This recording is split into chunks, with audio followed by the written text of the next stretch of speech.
All right, ladies and gentlemen, this is a momentous occasion because this is well, you know what? It's probably best if you see my face when I say this. So let's go ahead and get the formalities out of the way, shall we?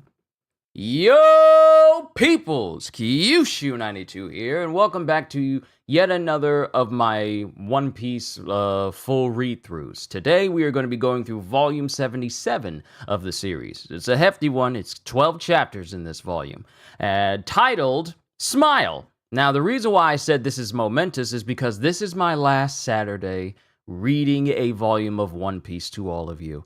My series ends next week on Friday, so the days are already counting down. We are less than a week. We're less than a week before I'm done with this entire series. Less than a couple of days. The only volumes I have left is 78 through 82. 78 through 82, and that is 1, 2, 3, 4, 5. 5 more readings, and then I'm done. And then I will have read every single chapter of One Piece. So that alone is already momentous to me. So yeah, I am very, very much looking forward to reading through this because it's a big one. So I'm gonna go through this series with very minimal monologuing, aside from the beginning. So that way I can get you guys out of here in a decent amount of time, but I will not rush. The Story of One Piece, Volume 77. After 2 years of hard training, the Straw Hat Pirates are back together, first at the Sabaody Archipelago, and then through Fishman Island to their next stage, the New World. The crew happens across Trafalgar Law on the island of Punk Hazard. At his suggestion, they form a new pirate alliance that seeks to take down one of the 4 emperors. The group infiltrates the kingdom of Dressrosa in an attempt to set up Doflamingo, but Law is abducted after falling into a trap. The rest of the crew meets a one-legged toy soldier who informs them of the nation's hidden darkness, and they decide to help the little Tontatas in their fight for freedom. Luffy and Law head for the palace on the 4th step to face Doflamingo. Meanwhile, a collection of Colosseum gladiators who are after Doflamingo's head clash with the officers of the Don Quixote family. When Luffy and Law finally reach the 4th step, they square off in direct combat against Doflamingo. But what secrets lie in the pasts of Law, the former officer Corazon, and Doflamingo himself? Now, as I said, this is going to be one of the biggest volumes. That I read through on this series. Very few volumes had I had to read through 12 chapters through, but this is a hefty one. This is the last hefty last hefty volume I'm going to be reading through for you guys. Good to see you, Kohagen. Good to see you, Ozzy. And we have chapters 764 all the way down to 775. Chapter 764, White Monster. And we're still in the flashback of Law, where Law is talking to Corazon, who actually spoke to him after Law revealed his true name, Trafalgar D. Water Law. What? Since when were you able to talk? Since always. You've been fooling Doflamingo all along? I never indicated to anyone that I couldn't talk. They just interpreted it that way on their own. That's no different from lying to them about it. Whoa, keep it down. As more and more people are noticing Law with Corazon in the alleyway, and he snaps his fingers. Silence. And then everything around them is suddenly quiet. Huh? The sounds of the town disappeared. How? They're talking, but I don't hear anything.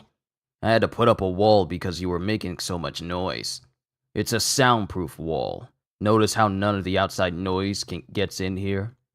Well, they can't hear us either. I'm a silent man who with the powers of the calm fruit. Huh?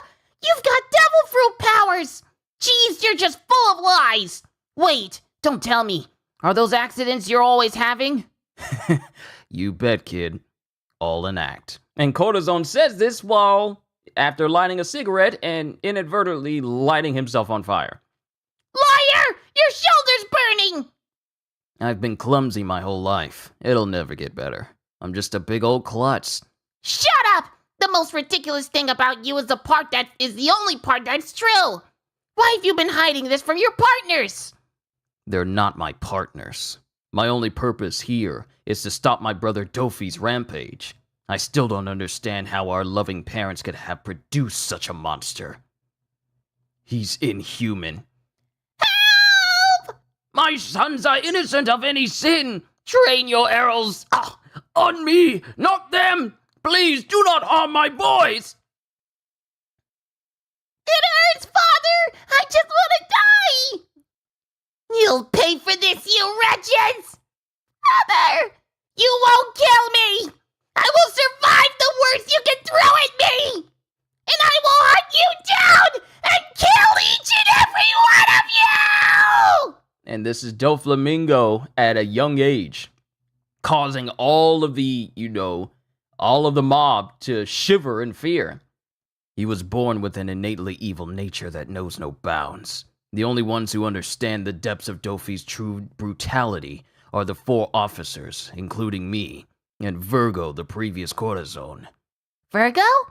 A powerful man acting separately from the family on his own top-secret mission. Even we don't know the nature of his job.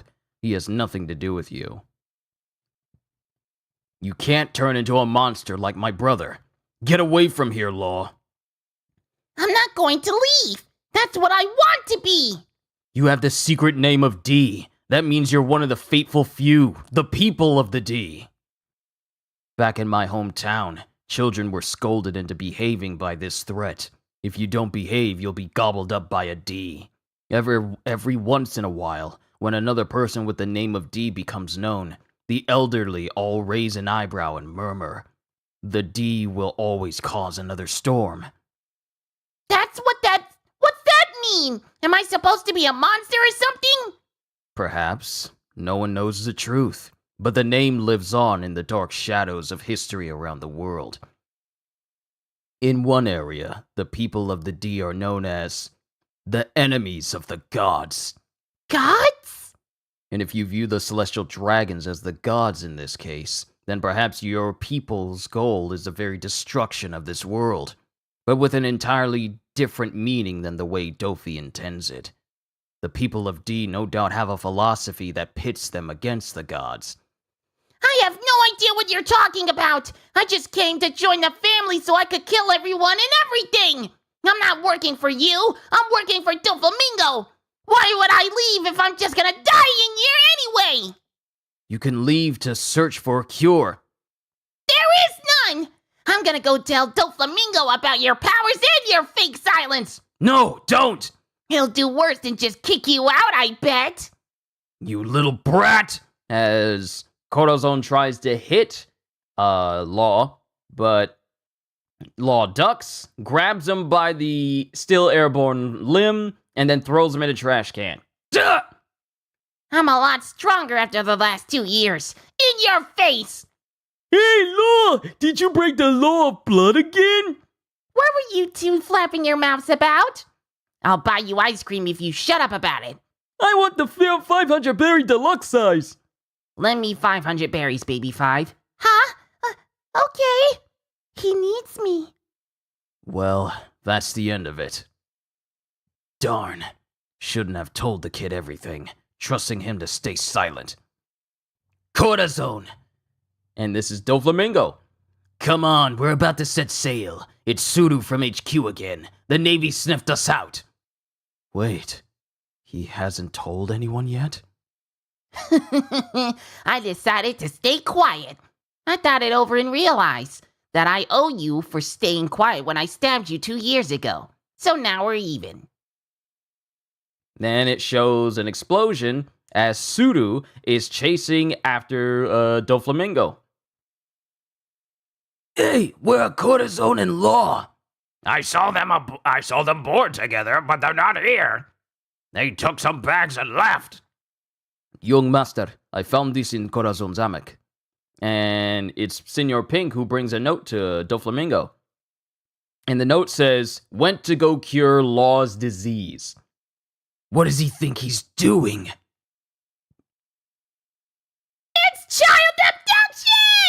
Bidip, bidip, bidip, bidip, bidip. Bidip, bidip, bidip, bidip, bidip. Bidip, bidip, bidip, bidip, bidip. Hey, answer that transponder snail! It's from Doflamingo, isn't it? I need to talk to him! Doflamingo! Come and rescue me! What are you going to do to me? Cure your disease. We'll go to every hospital we can. I told you it can't be cured! Bidip, bidip, bidip, bidip, bidip. Bidip, bidip, bidip, bidip, bidip. Are you calling Doflamingo? Hey, come and rescue me! Gotcha. Crackers! Cookies. It's me. Ah, Rocinante. I need to leave my duty for a little while. Running into trouble? Just a personal matter. And this call is going towards Marineford. I see. How are the little ones? Is your harassment still failing to push them out? Not these three, I fear. The family's name is reaching far and wide by now. Be careful. I will. Navy HQ, Admiral Sengoku. I'm leaving the matters in your hands. Do as you see fit. I'll wait for the report. Understood. I'll put it in writing. Gotcha. Admiral Sengoku! I've got the officer who asked for reassignment. Ah, send him in. As Sengoku pushes in a drawer that has the face of Don Quixote Rocinante on a sheet of paper. Commander Don Quixote Rocinante. And then he, hides it in a drawer. So you're the fellow, eh? I've heard about you. You've been on the fast track upward in the years since your enlistment. And you wish to be transferred to G5? First, I'd like to know more about that fried egg on your cheek. Sir, my name is Virgo, sir. Who were you calling just now? You said something about duty! Wait, you aren't in the Navy, are you? Do you hate the Navy? Everyone involved with the government makes me sick! I'm not a Navy man. Really? No, I don't want to go to the hospital! Quit sounding like every other kid in the world.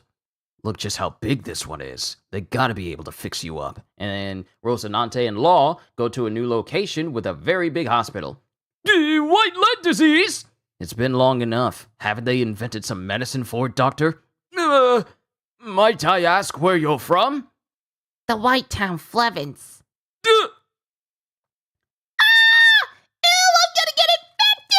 Hurry, get some disinfectant and gloves and gas masks. Also call security and inform the government. Hurry! Forget it. Law! See? I'm not even human anymore! And Law runs away with tears in his eyes. And Rocinante sees that. I'm calling him Rocinante now. Please, White Monster! Just go away and leave us alone! How dare you bring such a creature into the sanctity of our hospital? Don't you realize there are hundreds of patients that could be? Emergency report! A child with white lead disease is loose in a hospital! And before anyone can do anything, Rocinante proceeds to punch this same doctor directly in the face. There's a large man on the rampage! All wards need immediate sterilization! Screw that hospital. Sorry, did that dredge up too much of the past? I told you I don't want to go to a hospital! But the next doctor's gonna be better. No! Then they go to another hospital.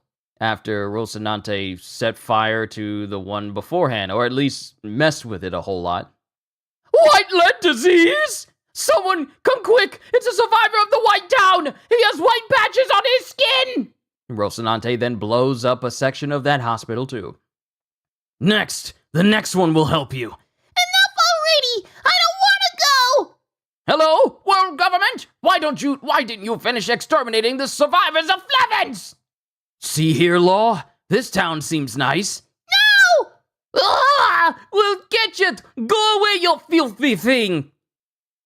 And you call yourself a doctor? And Rocinante is just beating up every doctor that looks at Law like he's a monster.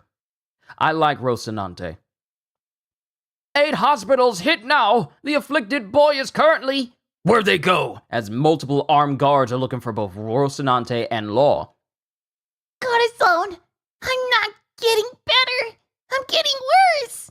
Don't give up yet. The next time's the charm. Sorry, that was messing with me. The next time's the charm. Either you get cured or you die. This is the moment of truth, so be strong. White land disease! Bar the doors before they get inside. Do I have to kill all of you myself? Stop it, Corazon! 6 months later. What am I doing? The kid was born into a town of tragedy, and rather than actually fix him in any way, I've just forced him to relive the horror over and over, as Rocinante is just tossing countless amounts of maps to places they've been to in order to get Law a cure just out into the sea. Was it for the sake of the D? No, I don't care about that anymore. I've been feeling sympathy for a dumb kid who's known nothing but pain. He'd hate to learn the truth, but when I heard the little brat says he was going to die, I just couldn't take it. And he's saying this around Law while Law is fast asleep. You might have stabbed me way back then, but it didn't hurt a bit. The pain was all yours, you poor boy. Oh, Law. And Rocinante, with tears in his eyes, is sad that Law has had to go through this his entire life. And he's upset. He's not even bothered by the fact that Law stabbed him. He feels like Law has suffered far more pain than Rocinante could ever feel. And as Rocinante is walking away, wiping the tears from his face, Law is awake. But he's listening to all of this, and he realizes that Rocinante really does care. And he starts crying too. Then we get the next day. Hey, Cora! Cora, wake up! Huh? What's that look for? You called me Cora. Just pick up the stupid call! Gotcha. Corazon, it's me. And it's Doflamingo. And that's the end of 764. We got an SBS and we can move on to 765. Question, let the SBS begin. Forget it. Sign Pisces, Yoko the Pirate. Answer, what? That's it? Well, anyway, we're starting. Listen up, everyone. Look at this. This is a piece of reader fan art that ran in Usopp's Pirate Gallery, all the way back in Volume 23. Now look below at the cover of the very popular Shonen Jump manga, My Hero Academia. Look closely at the artist's name. Same guy. Volume 23 was what, over 10 years ago? He sent me that fan art illustration as a student, and now his career as a manga artist is blossoming before our eyes. And not only that, it's right in the pages of Jump next to One Piece. This is just fantastic. He told me himself at the New Year's party for Jump artists. You should have told me earlier so I could cheer you on. So anyways, if you hadn't read it yet, check out Kohei Horikoshi's My Hero Academia.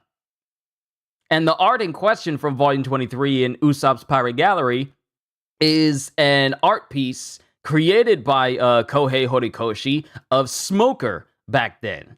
Who knew that image would be the first we would see of Kohei Horikoshi before he made My Hero Academia, and My Hero Academia turning into the phenomenal series that it is right now. Ain't that crazy? Ain't that crazy? Chapter 765, Minion, the Isle of Fate. The Solitary Journey of Jinbei, First Son of the Sea, Volume 13. Suddenly, the ruins destroyed our town, the creatures wrecked our ships, and the offerings disappeared. So there's an even bigger mystery that's going on here in this town. I'm glad this town is very accepting of Jinbei being a fishman other than any other place. But, continuing on, we have Doflamingo. Is that you, Corazon? And then there's some tapping on the transponder snail from Rocinante's end. It's been half a year since you two jumped ship. Is Law there with you? Doflamingo! Tap, tap, tap, tap, tap, tap, tap, tap, tap. I see. Well, I'm glad to hear you're both all right. You find any good doctors? Tap, tap, tap. Didn't think so. Come back to the ship and bring Law with you. We might have found a way to cure his illness. I've got intel on the op fruit. And this surprises Rocinante. The idiot pirate who got his hands on it doesn't know the true value, and he's going to sell it to the Navy for a huge pile of cash. The government's definitely pulling strings in the shadows. It'll be dangerous, but we're gonna make off with it. Once we have it, I need my most trusted man to eat the fruit, given the natures of its properties. That man is you, Corazon. Then you can heal Law's disease. And Rocinante knows better. I mean, we know better. We know better about the op fruit. We know it from the last volume. And then they hang up. Gotcha. So, what do you think? You remember how quickly Sudu from Navy HQ was able to track us down in the past. Yet the Navy hasn't shown hide nor hair in the last 6 months. The exact 6 months that Corazon hasn't been around. You're saying he was leaking our info to the Navy that whole time? And this is Pika speaking to Doflamingo. Could just be a coincidence. And that's Diamante.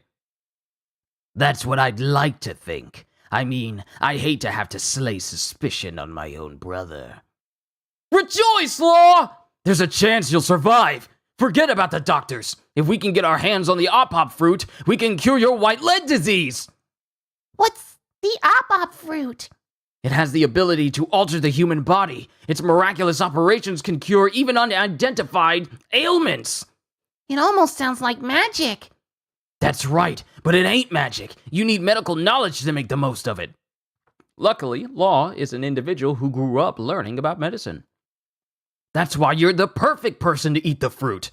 Me? But Doflamingo said you should eat it. If you eat 2 devil fruits, you die. Dofy only said that because he doesn't know I already have powers. Neither you nor I will be able to return to the family. What? Once this journey started dragging me on, I made up my mind. Dofy must know that I've betrayed him by now. There's another meaning behind his order for me to eat the op fruit. He knows I can't refuse him, so he wants to sacrifice me for eternal life, doesn't he? If I return to the fold, he'll kill me.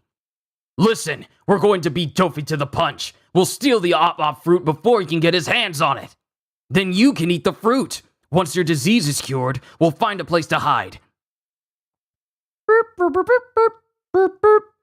Prepare to set sail. Prepare to sail. We're gonna get that fruit. Crackers! Cookies, it's me.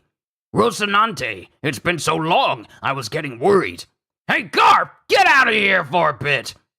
Why? I just brought you rice crackers. You can't save me some darn tea! Let's continue this at a better time, Sengoku. I told you to get out of here, you blithering idiot! You blithering fool! I'm working! This is work time! That's Vice Admiral Garp. Is the coast clear? My apologies. Go ahead. Hey, Kozon! Want to chow down on some rice crackers? That sounds familiar. Is it true that you're making a deal for the op fruit? And Sengoku takes a massive spit take because apparently he was chugging some tea at the time. What? How do you know? My brother already knows about it. That's top secret business! Is the person on the other end of that call? I want to know where the pirate with the fruit is, what the pirate with the fruit has been doing. They're not stupid enough to give away that info before making a deal. What if I told you Doflamingo was planning to steal the fruit before the deal goes down? Is this true? When and where is the deal taking place? Rubeck, in the North Blue, 3 weeks from now. I'm supposed to meet up with Dofy and the crew at Swallow Island 3 days before, under the cover of night. 3 days? Meaning that the entire family will be ready for combat on that day. That's good to know. This is the end of Doflamingo. We'll lie in wait on Swallow Island and round up the entire Don Quixote family at once. Make sure to stay away from that island. That's my plan. Wait, that's my plan. Later, I'll be able to send you a list of all the big players and dealers that Dofy's been trading with. We'll be able to shed a light on much of the darkness in the North Blue. I see. Good to hear. Gotcha. Hey, Law, time to set sail. And Law is laying down with a fever. He is not moving at all. Law! Hey, you gotta be kidding me! Snap out of it! Not now. Not when we finally found a way out of this. It hasn't been 3 years yet. I thought you said you had a bit longer left. Crap, he's got a fever. What should I do? Wow, he actually did have a fever. Huh. Looking into the future here. None of the doctors are any help. What should I do? Tell me, Law! Please, you gotta hang in there! As Rocinante is starting to tear up over fear of something happening to Law. Just 3 weeks. Just stay alive for 3 more weeks. Give me a chance to make it right. Darn, of all the times, why does it storm now? Koda, Huh? the government knew that we would die, but they made us dig up the lead so they could get rich. The government killed my family and the rest of Flevens. So if you happen to be one of them, if you're in the Navy, be honest. Don't be crazy. I'm not a Navy man. I'm glad. And let me get this straight. If we steal the op fruit, we'll make an enemy out of everyone. Doflamingo, the Navy, the government. You'll need guts to survive. 3 days before the deal. Did you find the pirates, Sengoku? Yeah, they're to the east of Rubeck, where the deal will happen. Minion Island. In a ghost town on Minion Island. It seems they're using that place as a hideout. The pirate's name is Diaz Barrels. Familiar with him? Yes, he's a former naval officer. That's right. We've got a scout ship monitoring Minion at the moment. And at Swallow Island, where you're supposed to meet up with Doflamingo, there are 2 battleships in waiting. We will not allow Doflamingo to intercept the op fruit. But it shows Rocinante secretly making his way onto the island himself. Hey, Dre! Bring more grog! Coming right up. When you was reading this for the first time, you thought Rocinante was going to wind up on a drum island and get cured by Dr. Koreha? Bring more grog! Coming right up. Can you believe how much this stupid piece of fruit is worth? It's insane! Has the government lost its mind? Once we get our hands on that money, we won't need to be pirates anymore. You said it! But if you think about it, one doctor eats this thing. One doctor eats this thing, and he would instantly be one of the greatest doctors in the world. According to history, someone once ate this fruit and cured so many diseases with miracle operations that the doctor went on to be known as a legend. But then again, that doesn't matter to us. We just want the money! And it shows Diaz Barrels holding up the op fruit, which is a devil fruit that's in the shape of a heart. And it shows Law on the outskirts of a town, outside of the area where Barrels and his crew are, shivering in the snow, because this is a snow-covered island. Just watch, Law. I can make any sound I cause vanish entirely. Calm! And Rocinante, in a further flashback backwards, uses calm on himself, and everything he does causes no noise. He picks up a vase and smashes it in front of Law, and it does nothing. Him firing a bazooka doesn't do anything. Him passing gas does nothing except fill the air with his farts. Gross! See? No sound. What a stupid, useless power! It's not cool at all. Baby Five's arms fruit is better. Dang, I know, I'm jealous of her. But when it comes to a good night's sleep, no one can do it better than me. Who cares? Then we cut back to the present during the flashback, where he's just thinking about that. And then he sees, and while Law's just chilling, an explosion happens in the distance, but the explosion is quiet. Captain! The mansion! Somehow it blew up without a sound! What? How is that possible? The fire's spreading to the vault! Put out the flames! What's going on? And we have Rocinante, who's firing out all of the lights in the place, but since his shots are silent, no one can tell what's happening until after the fact. Has someone snuck into our base? Huh? The lamps went out! Watch out for the glass! Did the lamps break? Someone give me a light! Arr! And then Rocinante kicks Barrels directly in the face, grabbing the op fruit and then jumping out a window. Turn on the lights! What the heck is going on? And Rocinante jumps out a window, throws a grenade behind him, and it explodes. Yo! It's too hot! But note that he's still silent all over, so everything that's happening with Rocinante is just completely silent. Do you know how dangerous that is? Explosions that are also silent. But he gets a hold of the op fruit. I did it, Law. It's the op fruit. We can cure your disease. As he says with tears in his eyes. He's so happy. But being the clumsy person he is, he slips on some snow and starts sliding down. He starts sliding down a hill right in the path of a whole bunch of Diaz Barrels' crew. Huh? Whoa, what's with this guy? When did he get here? Hey, there's a guy in a black coat who stole the op fruit. Don't let him get away! And they all point their guns at him. And then there's gunshots that can be heard into the distance. Law, I know you're in bad shape, but just hang tough over here. I'll be right back with the op fruit in hand. And that is the end. And that is the end of chapter 765. We got an SBS, and then we can move on to chapter 766. Question: Oda-sensei, are you making Nami and Robin's boobs bigger because you ate the perv fruit? Please make my mom and big sister's boobs bigger too. I don't think that's a request that you should be asking. That's your mom and sister. Why would you want that? Why would you? And make my junk bigger while you're at it. Signed, Boy with the board fruit. Age 8. 8 years old. Answer: you know, now that you mention it, I did once have a piece of fruit for dessert that tasted like crap, and ever since I've been like this. What do you mean like this? How rude! I hope many things in your family become bigger than your bodies.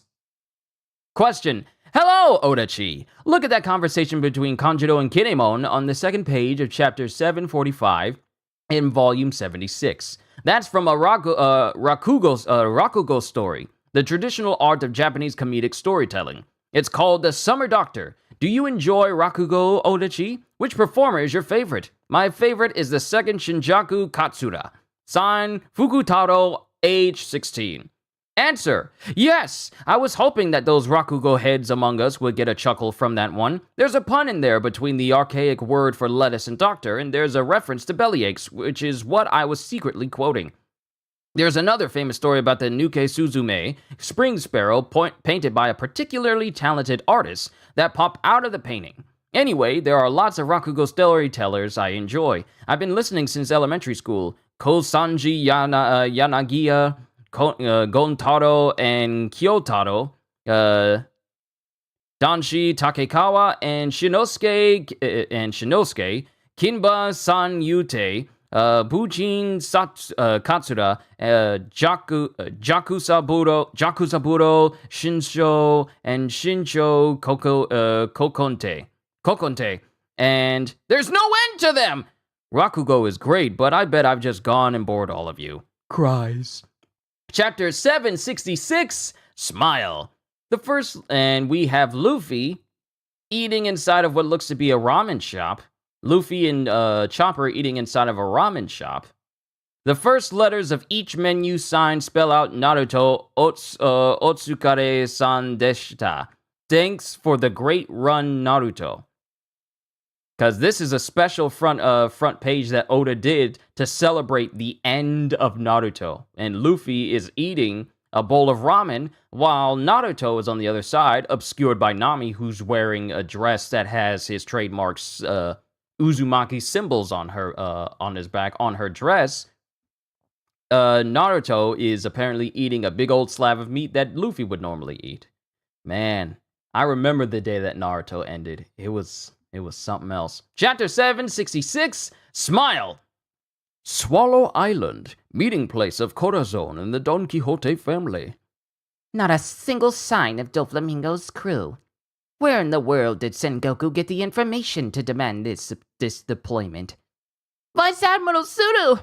We've got word from the scout ship on Minion Island. Navy HQ, Vice Admiral Sudu.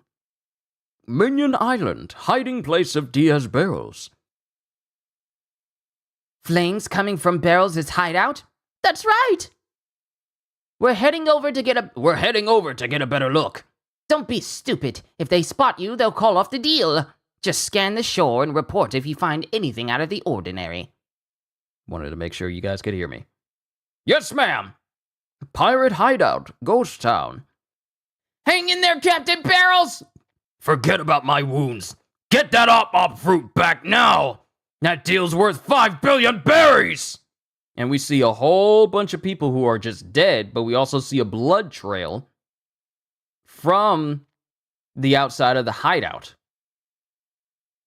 And Rocinante shows up with the peace sign and the op fruit in his hands. Cora! Check it out. The op fruit. Oh, good. You're all right. The building's on fire, and I heard gunshots, so I thought something happened to you. Knock it off. Don't talk about that. Rejoice. This is the devil fruit that'll save your life. But just because I eat it doesn't mean it'll cure my disease. What? Of course it will. Now open up. Come on. What's that? Come on, Jew. Work that jaw. Down the hatch. Stop! As Cora is force-feeding the op fruit down Law's throat, and he swallows it. And then there's silence because Cora has like a silence barrier around them. Hey!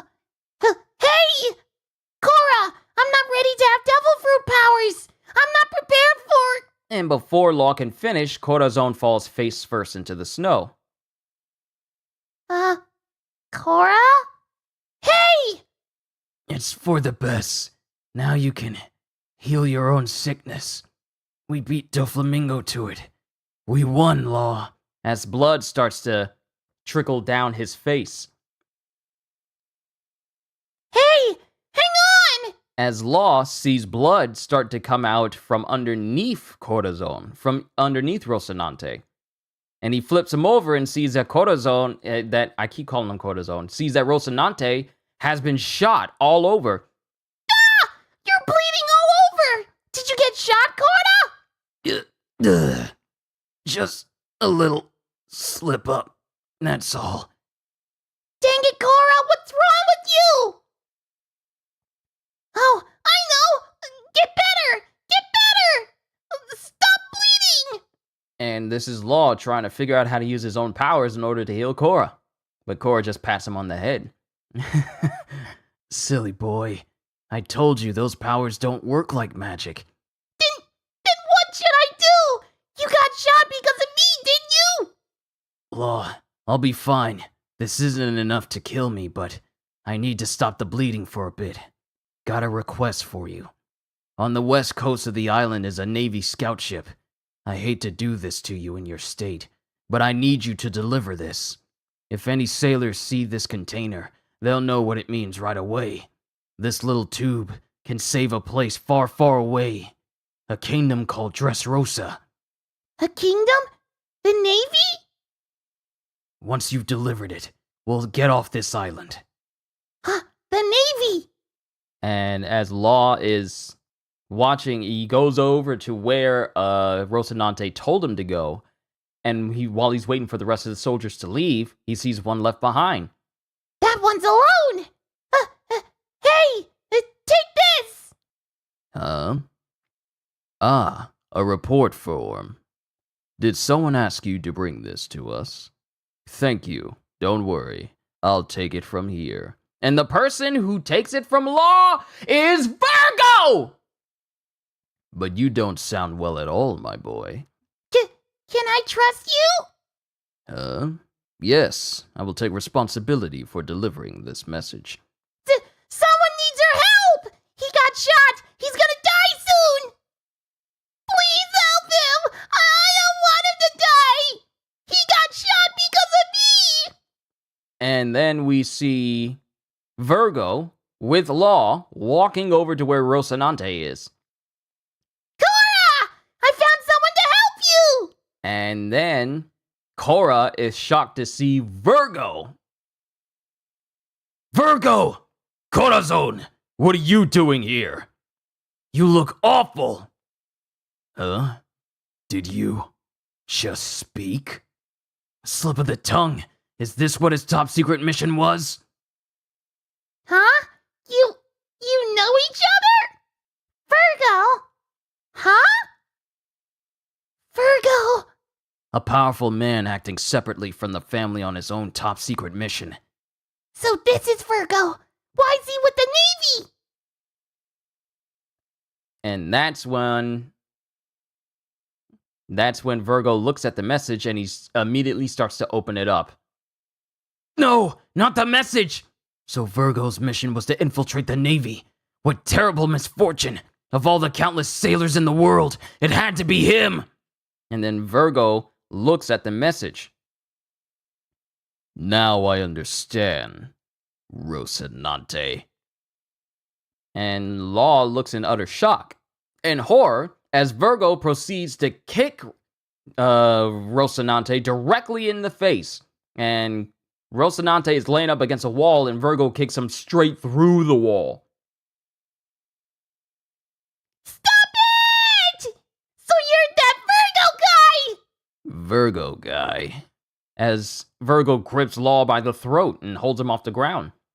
Which means you're from Whitetown, the one named Law. I've heard of you, and that you two have fled.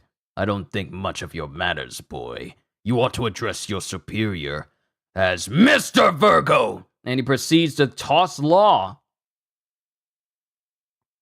A great distance, injuring Law greatly in the process. Quite a lot of intel on this sheet. If the Navy were to get its hands on this, the family would be done for. Even our future plans would be ruined. The second's Corazon. Seems I've sniffed out quite a big rat in our midst. As he proceeds to kick Rocinante once again and starts beating up on him. You disappeared one day at the age of 8 and didn't reappear again until 14 years later. No! Stop it! You'll kill him! And then we have Virgo assuming his super hockeyed up state, the same one he tried to use against Law earlier in life. He uses this much more powerful hockeyed up body state to start beating up on Korra. And Dofi never suspected you, simply because you were his brother. And Law can't do anything except watch Rocinante get beat up by Virgo. Well, you better not have killed him. So what are you saying? Sum it up for me, Virgo. Nice and simple. Corazon was a Navy spy and joined the family in order to set you up. Where are you now, Dofi? As it shows both Law and Corazon both severely bloodied and beaten down.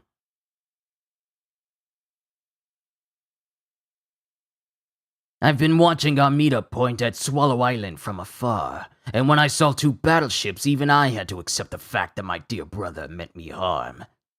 Sadly, it seems my hunch was correct.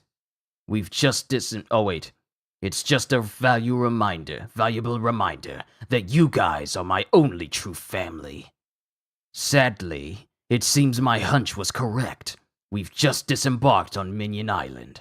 As Doflamingo and the rest of the family are walking onto the island. And Baby 5 is right there with Doflamingo carrying the Den Den Mushi, but she's got to hold it high over her head because Doflamingo is incredibly tall and a young Baby 5 is incredibly short. Looks like we were late, though. When we got here, all of Barrels' men were screaming that the devil fruit was stolen. Corazon must have done it. If you're there with him, make sure he doesn't get away. He's got the op fruit. All right. Huh? Let me guess. He got away. Well, as long as he hasn't made it out of town. I'll make sure he goes nowhere. And then Doflamingo puts his hand up, and strings start erupting out of his hands, forming The same bird cage that's currently over Dressrosa in the present. And everyone sees it. Ow! That hurts! That string's tough and sharp! We can't get out! What's that? I suspect it's one of Dofi's powers. The one thing I do know is that there's no escape anymore. And then it shows all these different pirates who are with Diaz barrels. They all start falling prey to Doflamingo's parasite string. He uses his parasite strings within the cage. It looks like hell indeed. I'm going to die either way, but maybe I can manage to free Law. You'll remember me after I'm dead, won't ya? I'm gonna move you now, Law. I'll die with a smile on my face. Let's go. And it shows Rocinante's smiling face, even though it's heavily bleeding and heavily bloody. It just has Rocinante like this. Just a big old cheese on his face. If you ever look back on your memories of me, I want you to remember my smile. And that's the end of chapter 766. Onwards to chapter 767, Korra. The Solitary Journey of Jinbei, First Son of the Sea, Volume 14. The Mountain of Offerings, Appearance of the Ruins and Furious Sea Creatures. And it shows Jinbei going up to the offering where where a sign says Sea God, and Jinbei is shown where everything is for the sea beasts, but it also shows like many ships around this altar that have been destroyed. Dofi, our boss. And this is a kid Virgo. Passed out? That must be Huggy. Brother, no, stop! Why did you steal even my power from me? I can give you the power to enact vengeance. You can't make it right anymore! I will use your head to return to the Holy Land! Doflamingo, Rocinante, I am sorry. You had me as a father. And these are the last moments of Don Quixote homing before Doflamingo shoots him in the back of the head. And it shows Rocinante crying after Doflamingo kills him. Of course, we don't see his dad get shot in the head, but we know that's what happens. I have no idea what's going on in there. A giant cage-like object just swallowed up the entire town. It's impossible to get in. And most unbelievable of all, the pirates inside seem to be infighting. They're killing one another. Against their will. Trey, where are you going? Help me! Can't you do something about this cage? Hey, don't run away! Don't run from me! As we get this one kid who's running away. Ah! Hideout of the Barrels Pirates. Dre! Dang, darn, where is that boy? Disappearing just when we need him most. Tougher than anyone else in a fight, but cursed with cowardice. It's an attack! It's an enemy attack! The Don Quixote family! You're the ones who stole the op-op fruit, aren't you? We wouldn't be going to all of this trouble if we had. How could you let him steal the fruit? Incompetent drunk. And that's when Doflamingo shoots Diaz barrels. Found their treasure vaulting. These guys really packed us, stacked up a fortune. Hey, hold that treasure carefully, eh? Very nice. Hot darn! Stop wasting time over there. Find Corazon. And this is Diamante, Machweiss, and Lauji, respectively. What do you see from the air? The whole place is a blasted wasteland by now. There can't be any survivors left. I feel like I've changed Buffalo's voice at least 3 times already, but this one just feels natural to me. I'm picking up a signal! The Navy has sheltered someone, it says. And it's Rocinante, and Rocinante runs up directly in front of Gladius and Pika. And Pika goes, Dofi! They found Corazon! Okay, Law. This is the pirate's blind spot. They won't find you as long as you stay put. Corazon ran that way! And then there's gunfire. And Law is in a space where he can't open it up. He's closed in this space. Huh? It won't open. There's something sitting on top. Corazon, why did you fool us into thinking you couldn't speak? Because I have nothing to say to the likes of you. And then there's punches that can be heard outside of wherever Law is right now. How dare you make a fool of the young master? This has got to be Gladius. Don't overdo it, Gladius. He'll die, but Don't overdo it, Gladius. He'll die before young master arrives. That ain't so bad. After all, he was trying to get us into an all-out war with the Navy today. He deserves it! And Law just keeps getting tossed around and around. Hey, here comes young master. Master! And then Rocinante lights a cigarette as Doflamingo walks up. It's been half a year, Corazon. As Doflamingo is sitting in front of Corazon, who's in front of this big mass of treasure. That's where they've gathered up all the treasure. And he's smoking, and Rocinante is smoking while he's bleeding, while Doflamingo looks down on him. You don't have any family? Why don't you come with me then? And I guess this is when Corazon first met Sengoku when he was younger. And Corazon proceeds to point a gun at Doflamingo. Navy Code 01746. Naval HQ Commander Rocinante. Doflamingo, captain of the Don Quixote family. I infiltrated your group in order to prevent the atrocities you have planned. I'm a Navy man. And then Rocinante knocks his head against this big treasure chest that apparently Law is inside. I'm sorry for lying. I didn't want you to hate me. Now, it may seem like he's saying this to Doflamingo, but he's actually saying it to Law.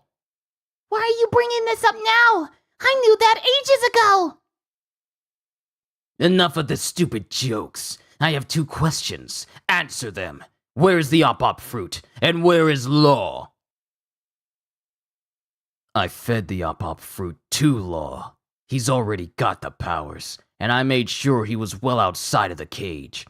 By now, he'll be under the protection of the Navy HQ scout ship. You can't have him. Young master, he's right. We picked up a Navy call saying they were sheltering a boy. Why didn't you say that earlier? We didn't think it was Law. A boy? What kind of coincidence is that? Law's behind me. We've got to make sure. I'll remove the bird cage. You guys prepare us to sail. If it's true, we'll sink the Navy ship and take Law back. Don't bother. Why would you go after him? I knew it, Law. You're being kept alive. Time after time, God sends you a hand of salvation. What am I going to do with Law? Well, if he's already eaten the op-op fruit, I'll need to raise him so that he knows to die for my sake. You just had to go and screw everything up. Why did you come back just to mess with me, Corazon? Why must I be forced to kill my own family not once but twice? As Doflamingo points a gun at his brother, who's still pointing a gun at him. Cora? Is he really going to be alright? You know you can't shoot me. You took too much after father. You said you'd be alright! Listen, Law. And then we get another flashback, before all of this started to go down. Listen up, Law. When pirates see a treasure chest, they will always take it back to their ship. It's what they do. So as long as you stay in here, you'll get the chance to escape the cage. Don't miss it. What about you? Don't be silly. Dofi wants you and the fruit. I'm his brother, his blood. He'll be furious with me, I'm sure, but he won't kill me. Oh, good. Calm. And Rocinante touches Law so that he doesn't make any sounds. Now any noise that you create will be silenced. Slip away when you can, and we'll meet up at the next town. And then Law is just testing out the sounds by making sounds, but it doesn't do anything. Hey, Law. I love you. As Rocinante puts up peace signs, and he has that same smiling face he has as he closes the chest. And then Law is just thinking about the kind words from Rocinante. But then we get back to the moment where Doflamingo's right there. This isn't what you said would happen, Cora. You said he wouldn't kill you. Law's not going to follow your lead, Dofi. He overcame his fate, that he would die within 3 years. He's not the same Law who was out of his mind and wandered into the midst of mad pirates years ago. He has nothing to gain from you, the incarnation of destruction. Just let him go! He is free! And seeing how Rocinante is still being rebellious and saying that Law won't fall for it, Doflamingo shoots Cora. And all the rest of the family just watch on as Rocinante falls onto the chest where Law is. But Law's banging on the chest are met with no avail. To no avail, because Rocinante made him silent. Say that one more time. Who'd call you a monster? He fell and caught on fire. See? Good night's sleep, wasn't it? I get it. I get it. I get it. And these are the memories of Law spending time with Rocinante, in between them looking for Law to have a cure. And Rocinante's just laying on the chest, bleeding out. And then, Machvice, it looks like Machvice picks up the chest where Law is and carries it away, while Corazon is laying there in the snow. Not yet. Gotta live a bit longer. Once I go, the magic spell I put on you will wear off, and your voice, your sounds will echo once again. Just walk, Law. Bring the ship to shore! Real quiet, so no one notices. Keep going, and going. And it shows the rest of the Don Quixote family putting chests onto the ship while Wall walks away. And Law's kind of close to him, but they can't hear any sounds that he's making, so he's able to slip away. There's nothing to tie you down anymore. Not the steel fences around the White Town, or your shortened lifespan. No one can place their limits on you now. That's Sudo's battleship! Darn! As Doflamingo's floating in the air as Sudo's ship closes in on them. You are free. Now, you are free. And there's silence. There's silence from Corazon. There's silence from Rocinante. But with that silence, Law is able to make sounds again. Fire! And as Rocinante's body gets covered up with snow, Law lets out a loud scream, which gets muffled by the explosions of the cannon fire as he's walking away from the Don Quixote family. And that is the end of not only Corazon, but also the end of chapter 767. Chapter 768, The Trigger That Day. The Solitary Journey of Jinbei, First Son of the Sea, Volume 15. I definitely saw that ruin fall just now, as it shows that same doghouse that the Sea Dog officer said was in the ocean, and we saw it in the ocean during one of the cover pages. It suddenly falls on top of the ruins that's above sea level, right in front of Jinbei's eyes. So, I wonder what's going on here. Are they caught up in like a solitary knock stream or whatever? Just let him go! He is free! And we see the face of Doflamingo as he guns down his brother, the crying face of Law. Cora, the moment I become free is the moment your hopes are fulfilled. The moment I stop Doflamingo. And we're back in the present! Room! What do you make of Monkey D. Luffy? Today, for the first time, I finally learned you were a celestial dragon. And Law pops a pebble right behind Doflamingo, who tries to slash at him, but Law uses Shambles and is right behind Doflamingo and prepares to stab him through the back with his sword. What do you make of the D?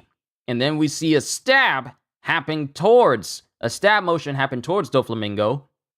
But Doflamingo catches the blade. He hockeys up his hand. And catches the blade. But his hockey is also not strong enough to keep his hand from bleeding from gripping the blade itself. None of this has anything to do with you. Are you trying to say that Straw Hat Luffy was guided by fate to come after one with the blood of the gods in his veins? Nonsense! As Doflamingo tries to slash at Law, but Law uses hockey to brace himself up.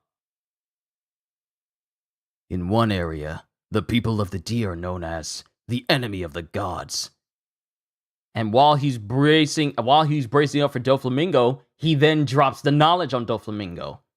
I'm a D too. And the area underneath Law gets cut apart while Law is still defending himself with hockey.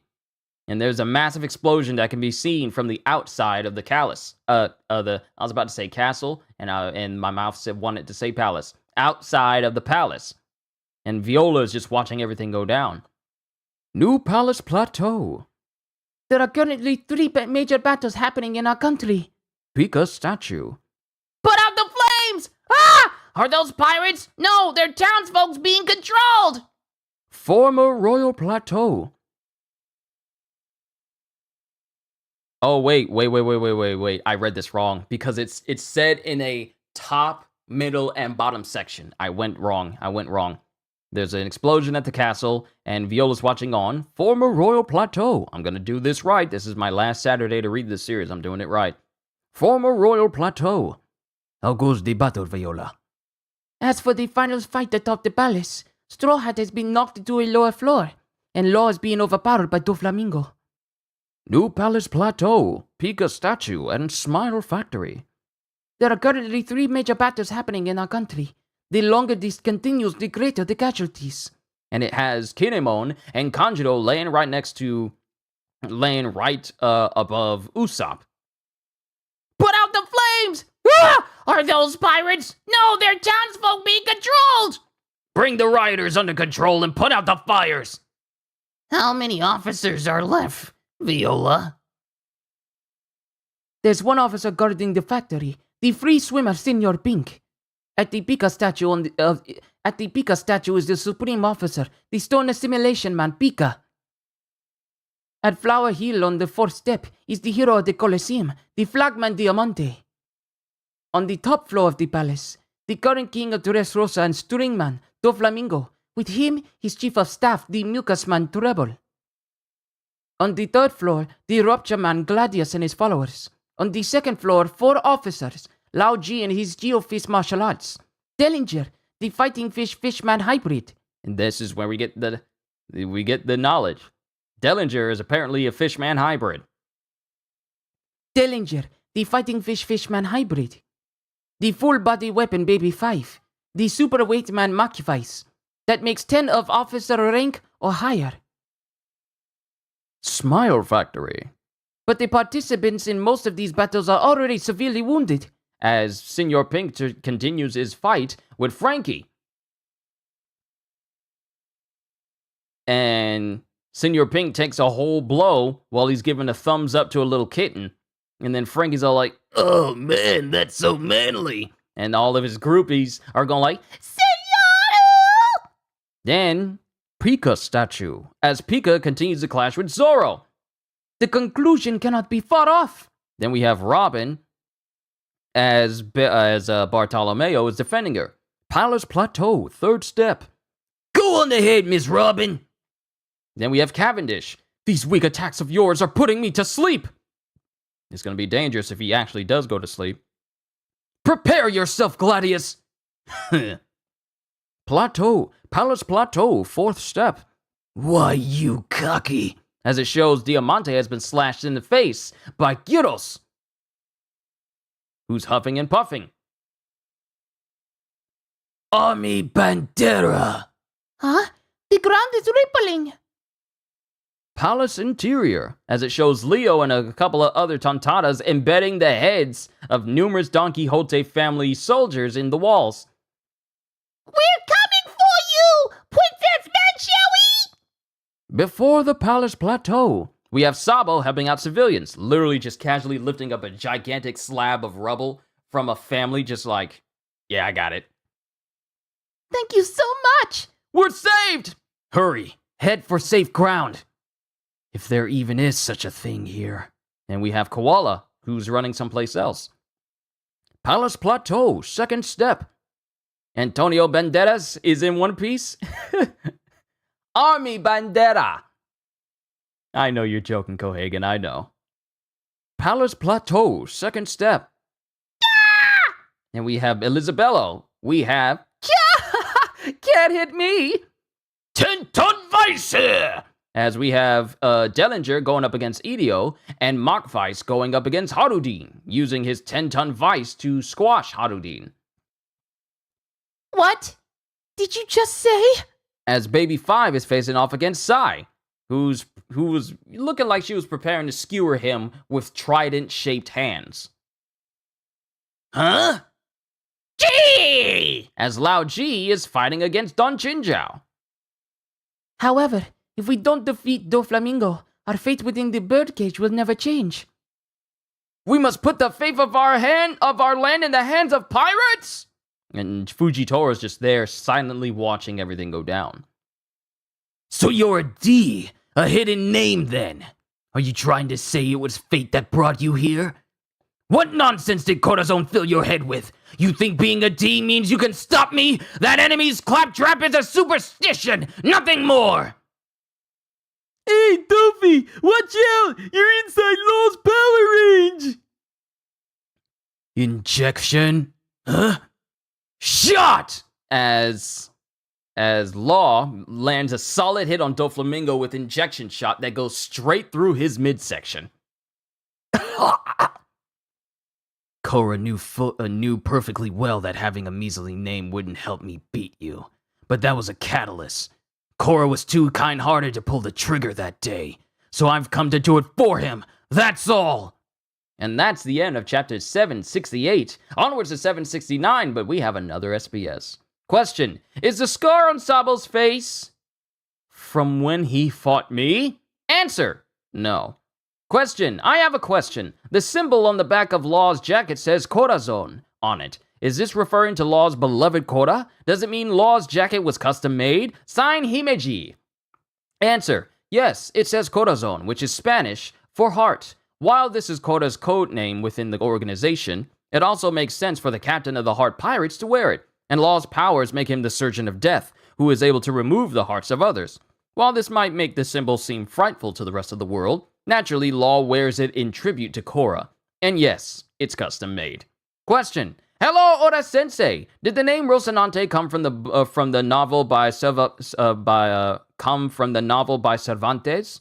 I noticed that in the book, Don Quixote rides a horse called named Rocinante, so I thought I'd write in to ask, and I'm looking forward to your detailed answer. Sign 0196. Answer: yes, you're referring to Don Quixote, the satirical novel of the foolish knight of the same name. Here's your detailed explanation. I just felt like it. But it sure would be funny if Antonio Banderas played Senor Pink in the live action. Antonio Banderas, dressed up in a diaper, a bib, sucking on a pacifier, and he would have to have a fat suit akin to like what Scott Atkins had for John Wick Chapter 4. But that's the end of the SBS. Chapter 769, Bellamy the Pirate. The Solitary Journey of Jinbei, First Son of the Sea. Volume 16, A Shadow Vanishes into the Depths. The culprit is in the water. And we have Law giving Doflamingo an injection shot, while Doflamingo drops to a knee. Duffy! And we have the face of Law in the present, and Law when he was a child, when he first showed up on Doflamingo's doorstep. And Doflamingo is just thinking about how this small boy that wanted to destroy the world is now just trying to destroy him years later. Then another room pops up and it gets even bigger around the entire palace where they're fighting, and a section of the palace gets sliced off by Law. Tact. Woo! The outer tower! It's flying right at us, eh? And Doflamingo sees it, but stops it with spider web. And a big mass of strings in the pattern of a spider web stop this tower from hitting, well, Doflamingo stops it from hitting him.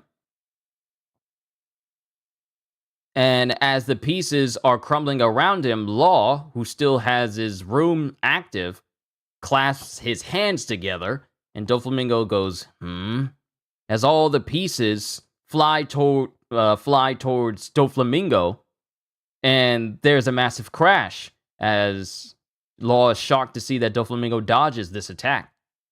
Shambles! And he shambles right behind. He shambles right behind Doflamingo. Scalpel! And before he can use Scalpel on Doflamingo, Doflamingo catches his hand. Quit repeating attacks you know aren't going to work. Why, you're turning into one of those impetuous fools who think they can get by on guts and intensity alone. And it shows Doflamingo floating in the air, holding on to Law. If you truly wanted to kill me, you would have seen out your plan to pit Kaido against me. There are plenty of ways to get rid of someone you can't match on your own, but you let your feelings for Corazon override it all. The instant you decided you just had to get back at me personally was the instant your death was inevitable. Do you remember the message he tried to send? This little tub Can save a place called Dressrosa. Thank you. Don't worry. I'll take it from here. Corazon was trying to save Dressrosa. So if you hadn't screwed up on that snowy day, these countless tragedies might never have occurred. So even you consider them to be tragedies? Very calm, very clever of you. Yes, good point. Regardless of what was in that message, I would have changed my plans and seized the throne of this kingdom anyway. And Doflamingo stretches his leg out over Law's arm, and a piece of string is seen connecting to his heel and to the innermost part of his leg. It's like coming out of his pant leg, but it's attaching itself to his leg, and it looks like it's been drawn very, very taut. Not taut. Everything Corazon spent his life achieving was wasted in the end. That's for me to decide. Everything I do until the moment I die represents what Cora achieved. Oh, how sweet. Brings a tear to my eye. That's right. All the tragedies and failures and happenstance are reality and nothing else. Plus the fact that you ate the op-op fruit, the fact that you ran away, the fact that you lashed back at me on Punk Hazard, and the fact that you're here now! As he's in the air and he's got his leg over Law's arm, and he's spinning towards the ground with Law, and his arm stretched out in front of him with his leg over his arm. And he slams to the ground below. Plus the fact that you ate the op-op fruit, the fact that you ran away, the fact that you lashed back at me on Punk Hazard, and the fact that you're here now. And he slams into the ground. You got him good! String saw! Itonoko!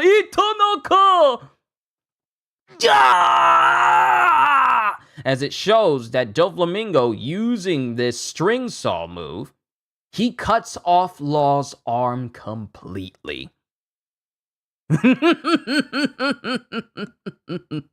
Even the fact that you were influenced by the other D to challenge me directly is reality now. It happened, so I forgive you for it. The same way I forgave my father and brother with death. And Doflamingo, sorry, face itching. Doflamingo pulls out a gun as he's preparing to shoot Law again. Darn it. It's not just an execution unless you use hot lead. And before Doflamingo can do anything to Law, the ground behind Law explodes. Jet Gatling! Much to Doflamingo and Law's surprise. Something flew up from below! It's the dolphin double! Mingo! Get out here! The dolphin double got torn to bits! As it shows that this already strong, Doflamingo's strong marionette was literally ripped to shreds. It's sent flying into the air with its body parts, stringy body parts just flying all over the place. And they fall right in front of, right behind Doflamingo and turn right back into regular string again. I suppose the cage was a bit too small to keep that one locked inside. Stop, Bellamy! Hey, Mingo! Stop Bellamy! He's gonna die! What? You're still alive, Bellamy? Very well. As Doflamingo releases Bellamy from his parasite string. Hey, Bellamy! And Bellamy has fallen over as he's looking over at Doflamingo. You've done enough, Bellamy. I'm setting you free, just like you have been. And we cut back in the past of Bellamy's past, where he and his crew first meet Treble and Doflamingo for the first time. Where are you from? We're all from Nordis. That's a rich city. What's your problem then? I hate that boring, stuffy old town. But the Don Quixote family's the pride of the North Blue. We want to be a legit pirate crew, just like you guys. We ain't like those other pirates with dreams in their heads. I'm lending you the use of our symbol. However, if you lose to anyone, you're giving it back. Really? Yahoo! I have no use for weak underlings. No problem. I won't lose to anyone. I won't lose to anybody. And then we get to the present. Hey, Bellamy! You okay? Well, I guess not. The age of pirate pipe dreams is over.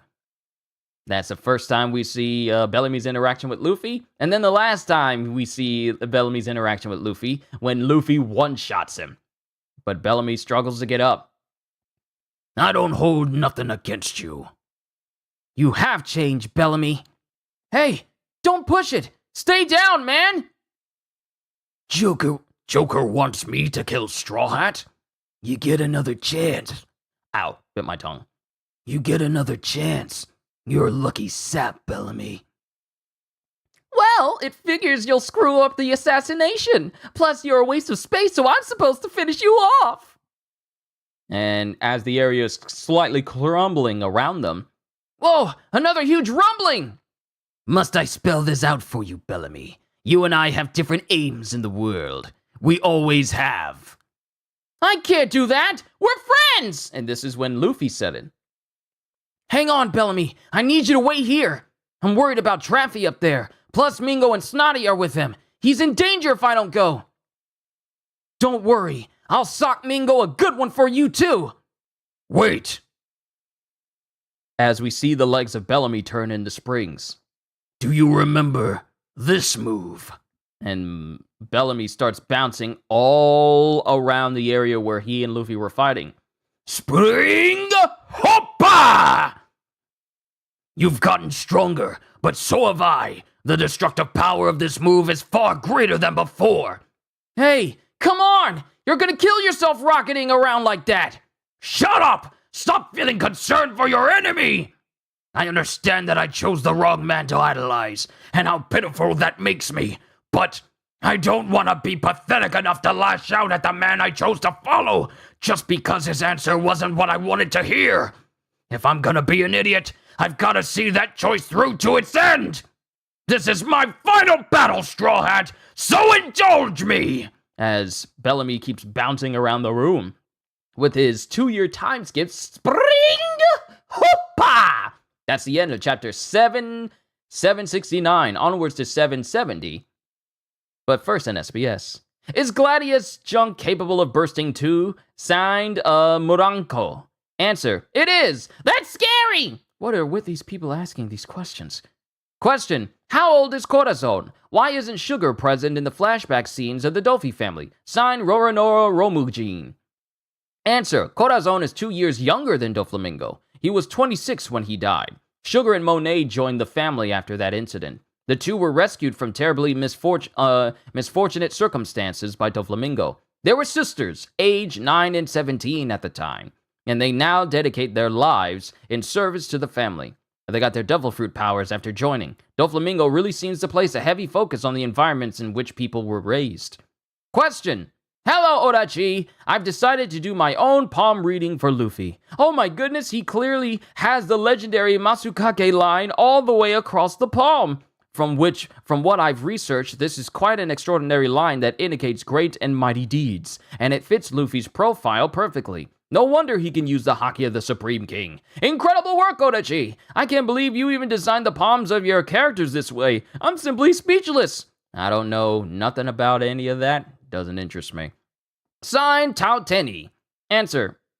Why, of course. That's right. I even take the characters' palm readings into account when designing them. Isn't that to be expected? I just knew that this would describe Luffy to a T. Good job noticing that Masukake line. Is that right? Chapter 770, The Spear of Elbaf. The Solitary Journey of Jinbei, First Son of the Sea, Volume 17, discovered a huge mound of offerings, and something is eating or consuming all of these offerings as Jinbei swims up to it. Stop it, Bellamy! Mingo betrayed you! There's no reason for me to fight you! It's fine with me either way! Just stand there if you really think my determination's still that shallow!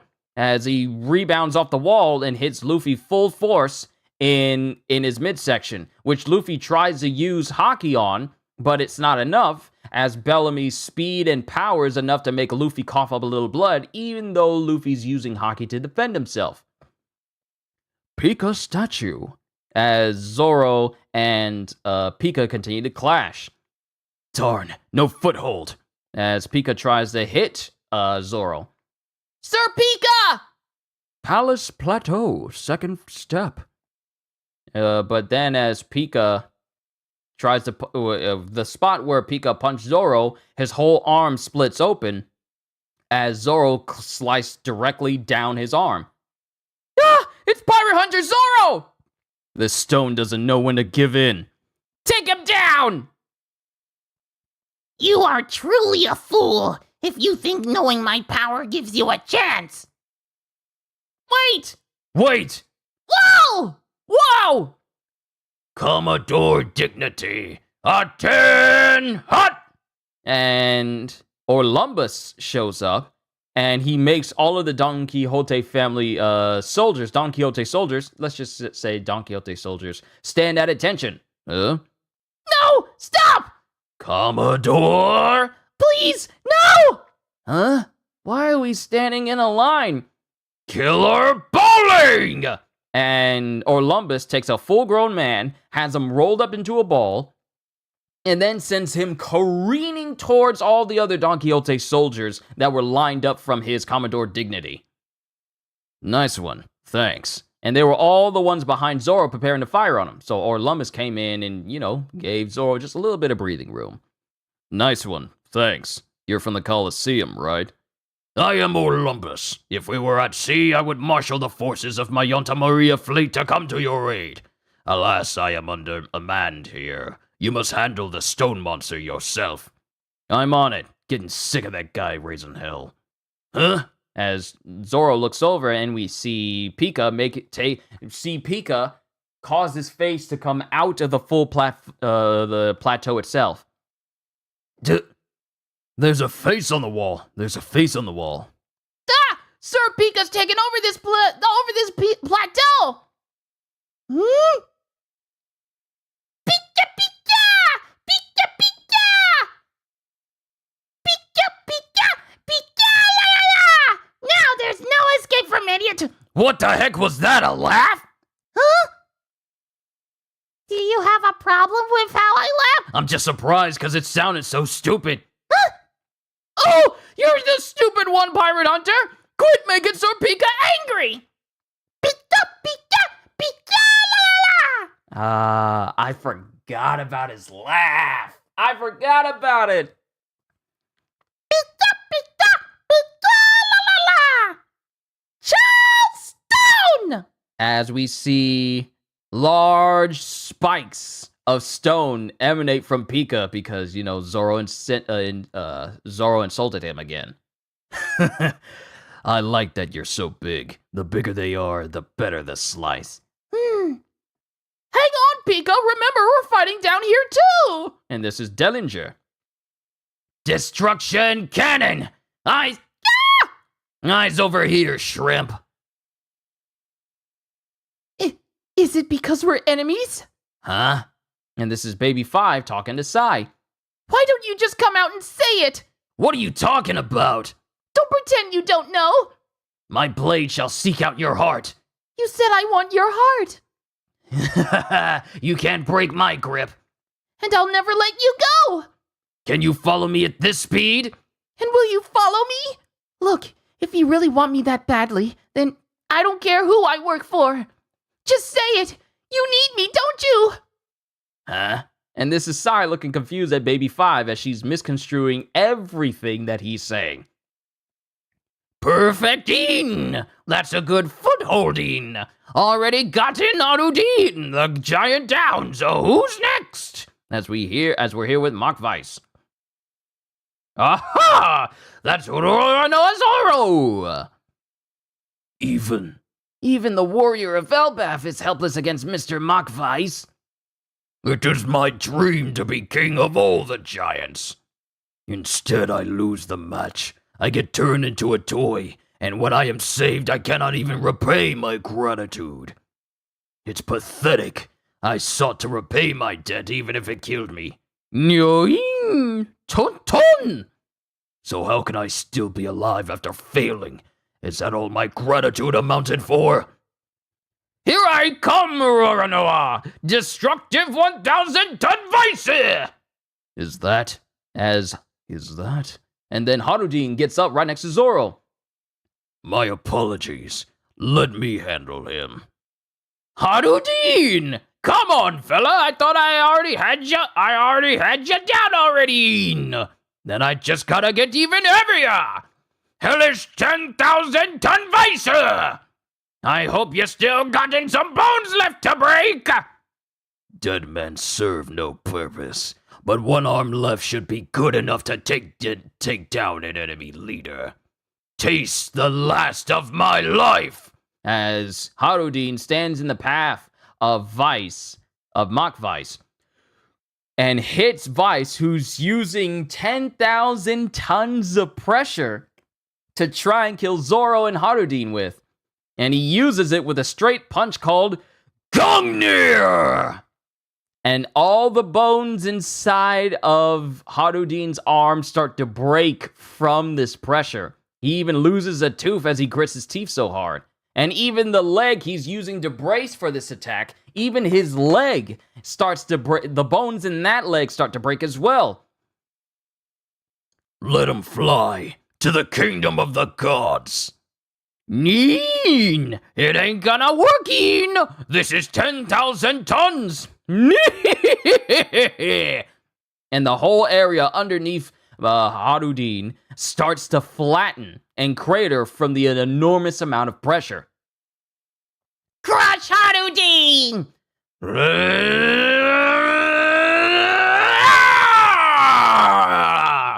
And with every bit of strength that Harudin has, he sends Mock Vice flying through the air, breaking Mock Vice's favorite, big body shield that he had, splitting it in two, and sending Mock Vice flying into the air. What? Sir Vice! Watch out above! He's gonna hit the top of the birdcage! Stop, Sir Vice! He'll be sliced to bits!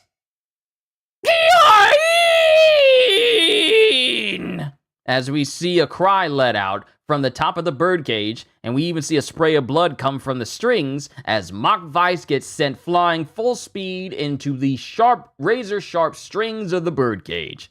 And Harudin is there watching as Mach Weiss has been defeated right then and there. But of course, you can't escape. You're no bird. And then Harudin falls to his back. Survive! Sleep tight, and when you wake, the cage will be gone. And this is Zoro's words to Harudin. And also the end of chapter 770. Onwards to chapter 771. Sai, Dawn of the Happosui Army. The king punch is my treasured heirloom, an attack that only happens once an hour. Yep, I knew I skipped something. I knew I skipped a page. They're so close together. But we have Pika still using Charlestone all outside of the plateau, and Zoro's still dodging everything, while Pika keeps looking at him. Shall I aid you, pirate hunter? And the person behind Zoro is Elizabello. There it is. The pages were close together. That's happened more than once during this entire series. The king punch is my treasured heirloom, an attack that only happens once an hour. Have you figured out the Stone Man's powers? It's you. My name is Elizabello, an old companion of King Riku's. This is the land of my friend. I see. Well, too bad. He's mine. You ought to save that heirloom of yours. Never know when you might need it. If you insist, then I shall. As both Zoro and Elizabello dodge out of the way of another Charlestone spire. I think that giant boulder's plotting something.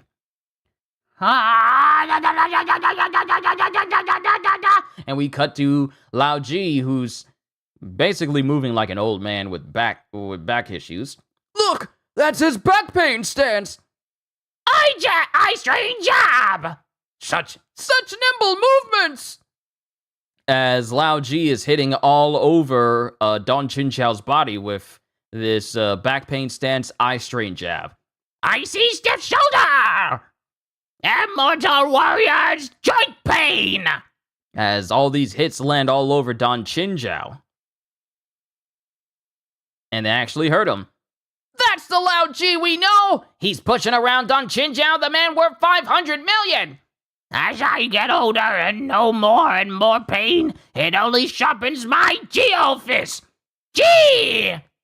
G! G! I am opposed to your marriage. What? You listened to all that and were not! And this is Don Chinchao speaking to Sai. He was focusing on them? How can you be against it? Why is this so shocking to you? We're not getting married. Sai, you already have a betrothed, Uklesia, daughter of the chieftain of the Nihosui army. I know that. I don't care who I have as a wife. Add the 2 treasures of Niho to the 8 treasures of Happo and make us the 10 Juposui army for all I care. How can this be? They're ignoring Lao Ji. I wonder if Oda intended for that to rhyme. He's gonna be really angry! Eh? He couldn't even hear him! But wait, he is furious! Look at that aura of rage steaming off his head! And it's not an aura of rage. It's literally Lao Ji's spirit leaving his body. That's his life escaping! Wait, Lao Ji! Whoever saw a fight ending like this? He just reached the natural end of his life? What? You gotta be joking, Lao Ji. Don't die. Come back to us. Come back. Come back. Come back. Eh? He couldn't hear her properly, but he came back anyway! The great Don Chinchao has grown old and feeble indeed. Hey, what are you doing, Sai? What do you mean? They're not even talking to each other! Hey, stop fixing my collar. You're not my wife! Off of me, Don Quixote family! Stay back, you creepy villain! What? But I thought you needed me. What do you want me to do? What do you want me to do? Just say the word. Ridiculous. Fine. How about this? Die for me. If I let you walk away and you interfere with the Straw Hats, then my attempt at repayment will be for nothing. We've got to take down the officers at least. Prepare yourself, woman! Okay, I'll gladly die for you, as long as it will help. And Baby 5, without batting an eye, turns her arm into a gun and points it at herself. And this surprises Sai. Huh? Well, wait! If there's one thing that makes me happy, it's helping others. Oh no! This time it's Baby 5! Don't do it, fool! I was just playing along with the act! If you kill yourself, the victory will leave a bad aftertaste! What are you doing, Sai? Forget her! Why are you stopping your enemy's death? Have you gone mad? A leader of men must be cold and calculating! Shut up, Gramps! Quit acting like my teacher! Hey, woman! What bliss to serve a purpose even in death. Why did you have the child? It won't be of help for years, and it eats plenty. Already got too many mouths to feed. Go leave her in the mountains. And we're having Baby 5's past. Stay here. Don't follow. Mama? You're no use around here. You're unwanted, unneeded. Even you, Mama? Even you don't need me? But now, I am needed. As we cut back to the present. Stop it, you dumb broad! You're the fool, Sai! You are the disgrace of the Haposui! I'll split the both of you at once! Drill Dragon! No way! The eye-splitting headbutt! It's my problem! Stay out of it! Now! Wujiajin heal! As Sai stops Don Chinjiao with his own attack, with his own Haki Abute attack. Because Don Chinjiao hockeyed up his head for his Drill Dragon nail, but Sai used Wu Jiaojin heal. Well, I like how that sounds. Wu Jiaojin heal, which is also using Haki, and he not only stops Don Chinjiao, but bends his head off to the side. Just bends the head. It's like straight, and then it's like that. Shocking everyone. And Baby 5 is still peeking, still with the gun to her head, and then Sai slaps her. Now knock that off! As a whole area they're fighting just starts to get destroyed. But I was trying to help you. And I guess you've been living in a place where no one forced you to stop doing that. Look at that! Don Chinjiao's drill head is broken! No way! And then we have Don Chinjiao, who's feeling his head that has been crooked to the right, and he starts getting teary-eyed. I don't believe it. Did I do this? You've really done it now, Sai. You've broken my drill head. Are they infighting or something? Your true power has finally awakened. Your training of blood, sweat, and tears has finally borne fruit. Well done. The secret of the Hoshoken style has been passed on to you. Sai, I now christen your deadly leg with the name of Drill Dragon Nail. Huh? I have seen that your foot is powerful enough to split the continent of ice. Gramps, now the Haposui is truly yours. Your betrothal is null. You are free to do as you wish. To tell the truth, since my fight with Straw Hat, my old ailment has flared up, dulling my ability to fight. I am too old for this, which is why it brings me such joy to recognize that you are fit to Seal of G! And Lao Ji comes in the middle of the conversation and completely bodies Don Chinjiao. But Lao Ji looks a little bit different. Gramps! Lao Ji? And Lao Ji's body is a whole lot bigger than the way it looked before. Whoa! Lao Ji totally trashed Don Chinjiao! And Don Chinjiao is unmoving as he gets cratered into the plateau.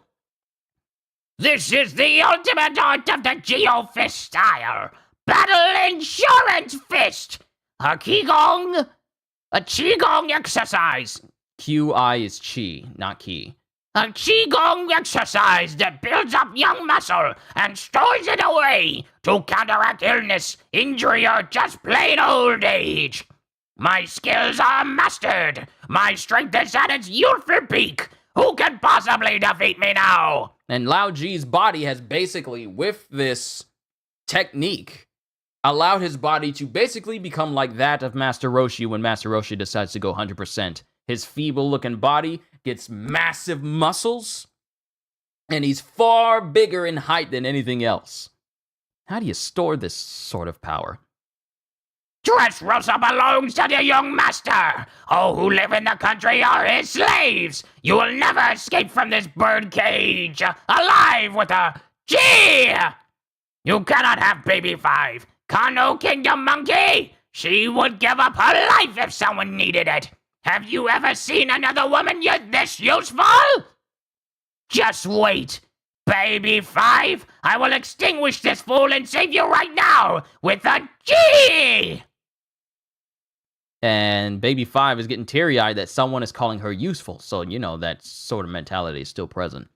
In that case, if I win, I'll take her as my wife! As Sai battles Lao Ji. Huh? And Baby 5 gets all the flutter. She starts blushing and holding her face as Sai brings his heel down on the face of Lao Ji. Drill Dragon! Forgive me, young master! Nail! And with Drill Dragon Nail from Sai, he bodies Lao Ji. And the explosion can be seen from the outskirts of town. Dirty ape! You filthy gorilla with a G! Hold on, let me do this right. Dirty ape! You filthy gorilla with a G!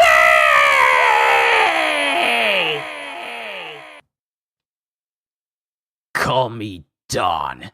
Second step, 2 officers fall. Lao Ji into a crevice. Baby 5 in love. And that's the end of chapter 772. Well, 771, onwards to 772. But first, another SBS. Question! A question for A-chan. If you ate a single bite of a devil fruit and someone ate the leftovers, would they get the powers too? Thanks for the answer. Signed, Monkey. Answer, they won't. The instant someone takes a bite, the power belongs to that person and the rest is just a really gross fruit. Nobody seems to realize this because they always eat the entire fruit afterward. Question. Tell us the height and age for the revolutionaries Sabo, Koala, and Hack, and what kind of fishman species Hack is. Also, can Hack's birthday be August 9th, since Ha-Chi is 8 and Ku is 9? Sign, Katana Romance. Answer, yep, that's the only choice for his birthday. So Sabo is 6'1" and 22 years old. Koala is 5'3" and 23 years old. And Hack is 9'2", 38 years old, and he's a soldier fish fishman. Question. Congrats on your marriage, Baby 5 and Sai. I couldn't help but wonder what kind of woman Euclesia Sai's betrothed is, though. Her name sounds a bit gorilla-ish. I get the impression that she's a quite hearty individual. Sign, Heidi-senpai. Answer. I've heard she's a woman with beautiful hair and a cool gaze. And the picture that Oda draws is a woman who basically has a gorilla face. You ever seen those Easter Island heads? That's what Euclesia looks like. Chapter 772, Cabbage and Lomeo. The Solitary Journey of Jinbei, First Son of the Sea, Volume 18. The Giant Monk, Sea God Waratsumi, appears. No need to thank me. As it shows that the big sea beast that the people above the water were offering offerings to was the Waratsumi of the New Fishman Pirates, since he's technically the only person from the New Fishman Pirates that wasn't arrested during the events of Fishman Island. Fourth step of the new Royal Plateau, Flower Hill. How do you like this rippling land? Hard to stand, ain't it? You one-legged toy soldier. It all makes sense now. So you were Scarlett's husband, the toy that was screaming and shrieking that day. And you're Rebecca's father. This is perfect. You and I were fated to fight, Kyotos. That's right. It's why I'm here. Oh, pretty close there. You're quite nimble for a guy with one leg. But watch out, my cloak is made of steel. Viperaclave. And it shows Diamante, who's not only causing the very ground itself to ripple with his ripple powers, but also causes his sword to extend towards Rebecca. But then Kyotos jumps in front of Rebecca before she can even fully defend herself and deflects the blow, much to her surprise. Father, I want to fight! He keeps striking at me. I'm nothing but a ball and chain. That's right. Fight, Rebecca, so I can kill you. I want to see what Kyotos looks like when he's lost his wife and daughter. No, Rebecca. Let me protect you this time. To make up for Scarlet. I know I owe you that much. The fact that I taught you how to fight has been a source of regret to me, and terrible shame. Now that I am human once more, I will never let you swing a sword again. Second step. Lauji is down! Now that was destructive. I've heard that name before. The Haposui army of Kano Kingdom. Better keep that in mind. Never know who might end up as an enemy. And that Zoro's all like, I recognize them. Might need to keep tabs on them if they're this strong. When's the last time Zoro said that about somebody? Just think about it. Hey, don't die, Gramps. I'm going to reserve us 2 locations, honey. Locations? Honey? For our wedding and the funeral. Not dead yet! Goes Chinjiao and Sai. Third step. Oh no! Sir Gladius! The ground itself is swelling up. You know what'll happen, don't you? I wondered why I saw you scampering across the ground. Ah! Watch out! Get out of here! You were setting this up. Watch out, Bartolomeo. The ground's going to explode. Let me into your barrier. No thanks. That puts me and Miss Robin at risk. Plus, the enemies will get in. Open up, I say. I'm on your side. Sir Gladius, we're in danger too! No worries. You're elite troops, right? What? Open up! Pop, pop. Rockfest! And the entire ground that Gladius has been infusing explodes, concussively, sending not only sending all of his men flying around him with reckless abandon. The Don Quixote family say they care about each other, but they really only care about the people with actual names. And all of the Don Quixote soldiers get sent flying through the air. Some people get crushed under rubble. Some get sent flying off into the distance, never to be seen again. Farewell, Cavendish. And then it shows that Cavendish has made it inside of the barrier with Bartolomeo, who gets kicked in the face by Cavendish with enough force for him to, spit out blood. But Bartolomeo's ignoring the fact that he's being kicked in the face. Yup, that looks like instant death. You shouldn't have left me hanging like that. I nearly had a heart attack. What? Is this how you act to the guy who just saved your life? I covered you just before this. You owed me one. Forget it. I'm going on the attack. Let me out. What? I let you in, the next you want to be let out? At least stay a while and relax, man. Don't be so selfish.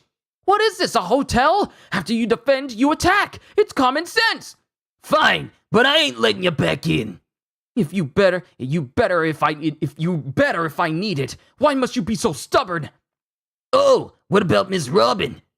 Whew, what a relief. She's just fine. And it shows Robin using her powers to create footholds, literal legs, literal feet sticking, little legs sticking out of the wall for her to make her way up and run towards where Rebecca is. Tell me you're all right, Rebecca. I'm sorry for forcing you to go ahead alone, knowing full well that the worst monsters are above.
But while Robin is running up the wall going, Tell me you're all right, Rebecca. I'm sorry for forcing you to go ahead alone, knowing full well that the worst monsters are above. Where do you think you're going, Nico Robin, you cunning wench? as Gladius is aiming at Robin. I'm not going to let you interfere with the Supreme Officers any longer. Catapult pop! And he fires his gun at Robin. Barrier ability! Wreck it! And Bartolomeo creates a barrier that repels the bombs that Gladius shot at Robin away from her while she's making her way up. Not him again. He must have used his barrier to withstand the last blast. Rooster, thanks. As she winks at Bartolomeo. She winked at me. I'm not worthy. Did that mean nice job, Rooster? I might just make you my slave after all? Nah, don't be too greedy now, Bartolomeo. Man, I'm feeling pumped up, though. And then it shows Gladius looking up as Cavendish prepares to stab him. Cavendish! Nice try, Gladius. You hid behind the barrier, too? Brachium! Blade of Beauty! Blue! Sir Gladius! Barrier Bulls! As Bartolomeo creates this giant shovel of his barrier, and he starts running towards in the direction of Cavendish and Gladius. The barrier's charging at us! Bartolomeo! Bartolomeo! Miss Robin, a wink from you is enough to make any man risk his life. Stop, Bartolomeo! I'm over here too! Sorry, Cabbage, there's a reason I can't stop now. What reason is that? I'm too pumped up! That makes no sense! Enough nonsense. Stop already! Dillinger! Haven't you cleaned up the second step yet? What you doing, Gladius? We're about to wrap up! Then come help on the third step. Nico Robin is on her way upward. My hands are full with these two fools. You got it! This looks like fun! And then something starts flying towards Dillinger, but Dillinger catches Ideo's fist. I told you not to disregard me. Your long arms are so pesky. I figured something was up with those bones protruding from your shoulders. I already put one hole in your stomach. Just die already, fighting champion. That's not happening. A man's world is one of honor. I would shame those who have already fallen. What in the world are you talking about? I would have let you go if you just played dead or something. What purpose could you possibly serve by getting up? As Dillinger starts kicking Ideo in his chest all over his body with his high heels. I can at least buy some time to keep you from interfering while Straw Hat beats Doflamingo. Gah! And Ideo is saying this while he's getting beat up by Dillinger. We're all in this together, kid. There's no such thing as a solitary victory. And then Dillinger takes his hat off. So you're going to triumph through sheer sacrifice? That's what trash does! And then we see the teeth of Dillinger pop off as sharp teeth take their place. The strong have no need for honor! And he chomps directly into the shoulder of Ideo. Gah! I'm no ordinary human either. Don't play games with fighting fish blood. And it shows that underneath Dillinger's hat, those weren't just, indentions made from horns on his hat, but they were actually horns protruding from his skull. So when it says that Dillinger was a fishman hybrid, apparently he is a fighting fishman hybrid. Third step. As Dillinger steps back into the field, and he also has like a fin on his back as well. So Dillinger's fishman side is out there for the world to see. Gladius, I'm here! Where are you? Stay down there, Dillinger. Don't come up now. This one's bad news. This doesn't sound like you, Gladius. Who could possibly be bad news to the both of... And then there's something moves faster than the eye can see and instantly one-shots Dillinger with one swift stroke. Dillinger! And it's Hakuba. What's this? What's going on? There's some really freaky guy on the other side of my barrier. And that is the end of chapter 772. Onwards to chapter 773. The Solitary Journey of Jinbei, first son of the sea. Volume 19. As thanks for the offerings, I just gave you the underwater human's house. And that's how the ruins made their way up onto the surface. Wadatsumi pretty much took the ruins that were underwater and then just tossed them right back onto the land above. But chapter 773, half and half. Who's that? He looks like Cabbage, but his face is all different. He took down that kid with the horns. And Dillinger, along with many other Don Quixote soldiers, are seen falling all around him. He took down that kid with the horns and all the enemy soldiers. Darn it. No, Dillinger! And this is Gladius. And then Hakuba is just standing there staring at Bartolomeo. They're all down and out. This is the same thing that happened back in Block D of the Colosseum. I don't believe this. I don't believe this. They're all knocked out. And Hakuba's just standing there, staring. Man, that was fast. What was it? Man, that was fast. What was it? I couldn't see nothing. So that was him. The clothes are obviously Cavendish, but the face belongs to someone else dish. So tell me, who Vendish is it? Man, that's scary. He's so fast I couldn't even see him. As Hakuba disappears from sight and then instantly slashes in direction of Bartolomeo. What are you thinking? What happened to you? You better stop goofing around or else. And then Hakuba sees Robin going up the wall of the plateau. Hey! What did you just look at? Don't get any funny ideas now! Don't do it! As Hakuba starts making a mad dash towards Robin, and he's fast enough to run up the sheer wall of the plateau towards her. Don't go after Miss Robin! And Robin sees him, but immediately binds him with some gigantesco manos and a whole bunch of other hands. Your speed is useless against me. Why, your face looks so wicked now. Did you want something, Cabbage? And Hakuba is surprised. He's lost that big old evil glare on his face, and he's surprised that someone actually stopped him and caught him. I'm worried about Rebecca's safety. I'm in a hurry. Whoa! Holy crap, she stopped him. Oh man, it was so presumptuous of me to think I needed to protect her.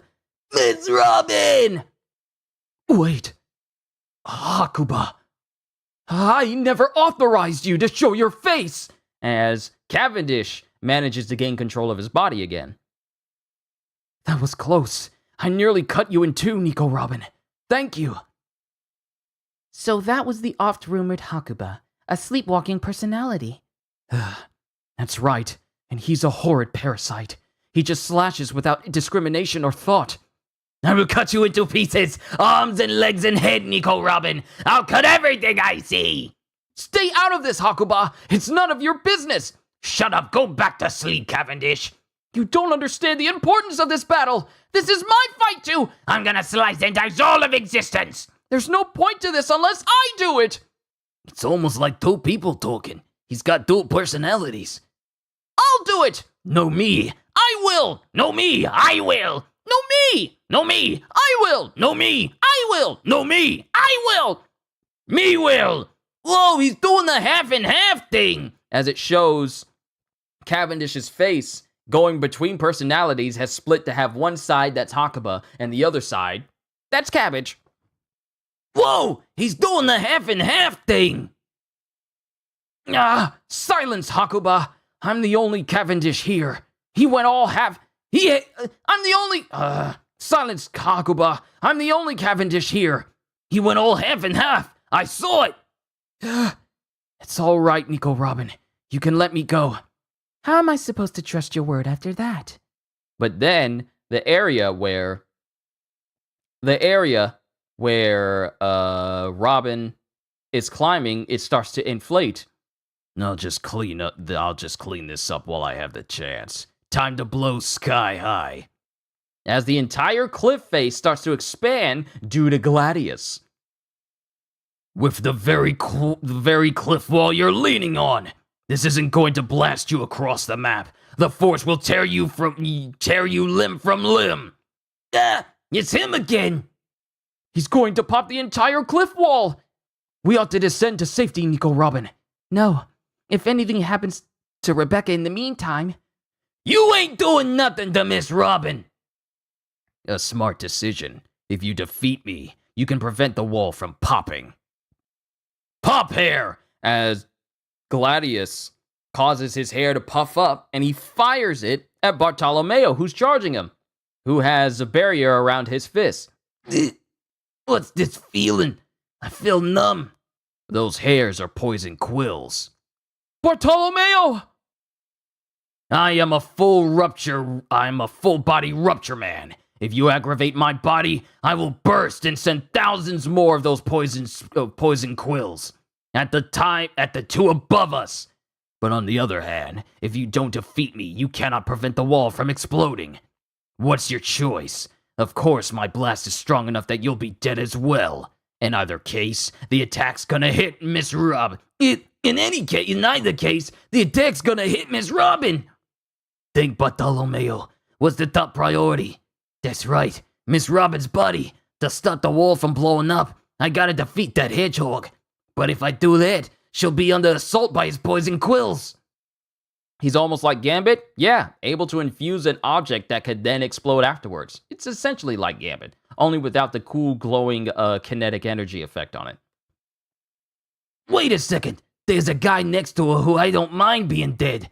Hey, Cabbage, I'm gonna take out this pincushion, so make sure you use your body to shield Miss Robin from the quills.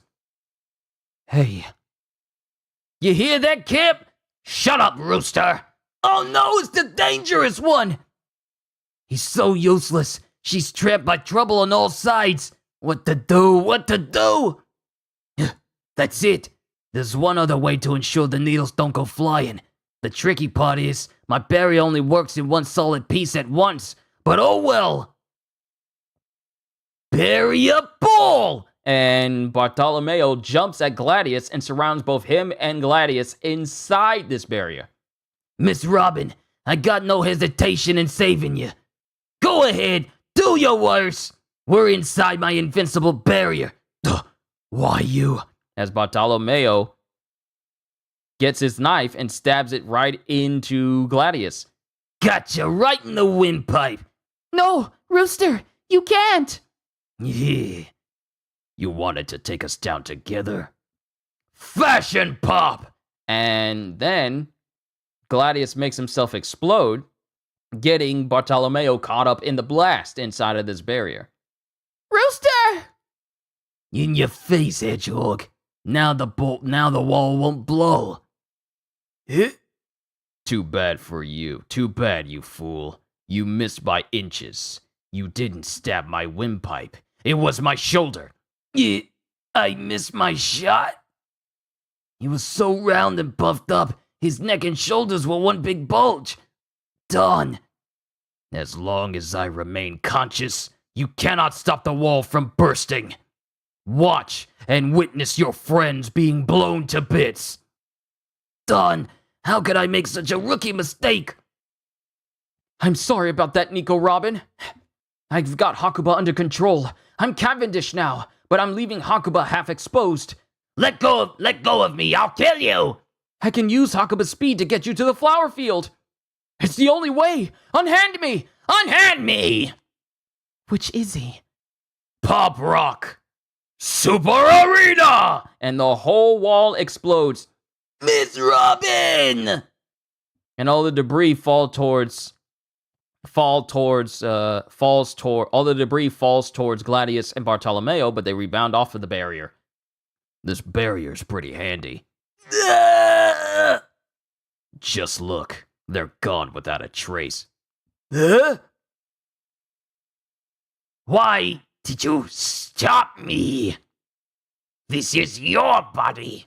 Then you should know to obey my orders. As it shows that Cavendish has Robin in tow, and they are all launched up towards the flower field.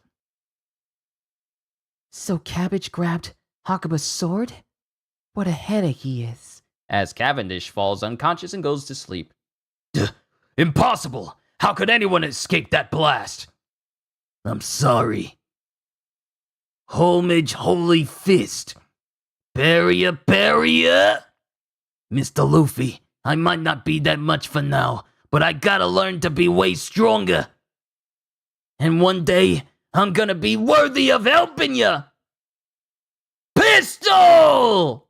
Paying homage to Luffy with barrier pistol, Bartolomeo instantly bodies Gladius. I ain't never gonna team up with such a pain in the neck again. Flower Hill, 4th step. Something wild's going on down there. This must be pretty uneven ground to fight on. Don't worry, it's not just you. Even someone with 2 legs would have trouble keeping balance. Right, Rebecca? Stop! Run away, Rebecca! You cannot handle him! The butterfly flower that brushes off the elements. Mille fleur.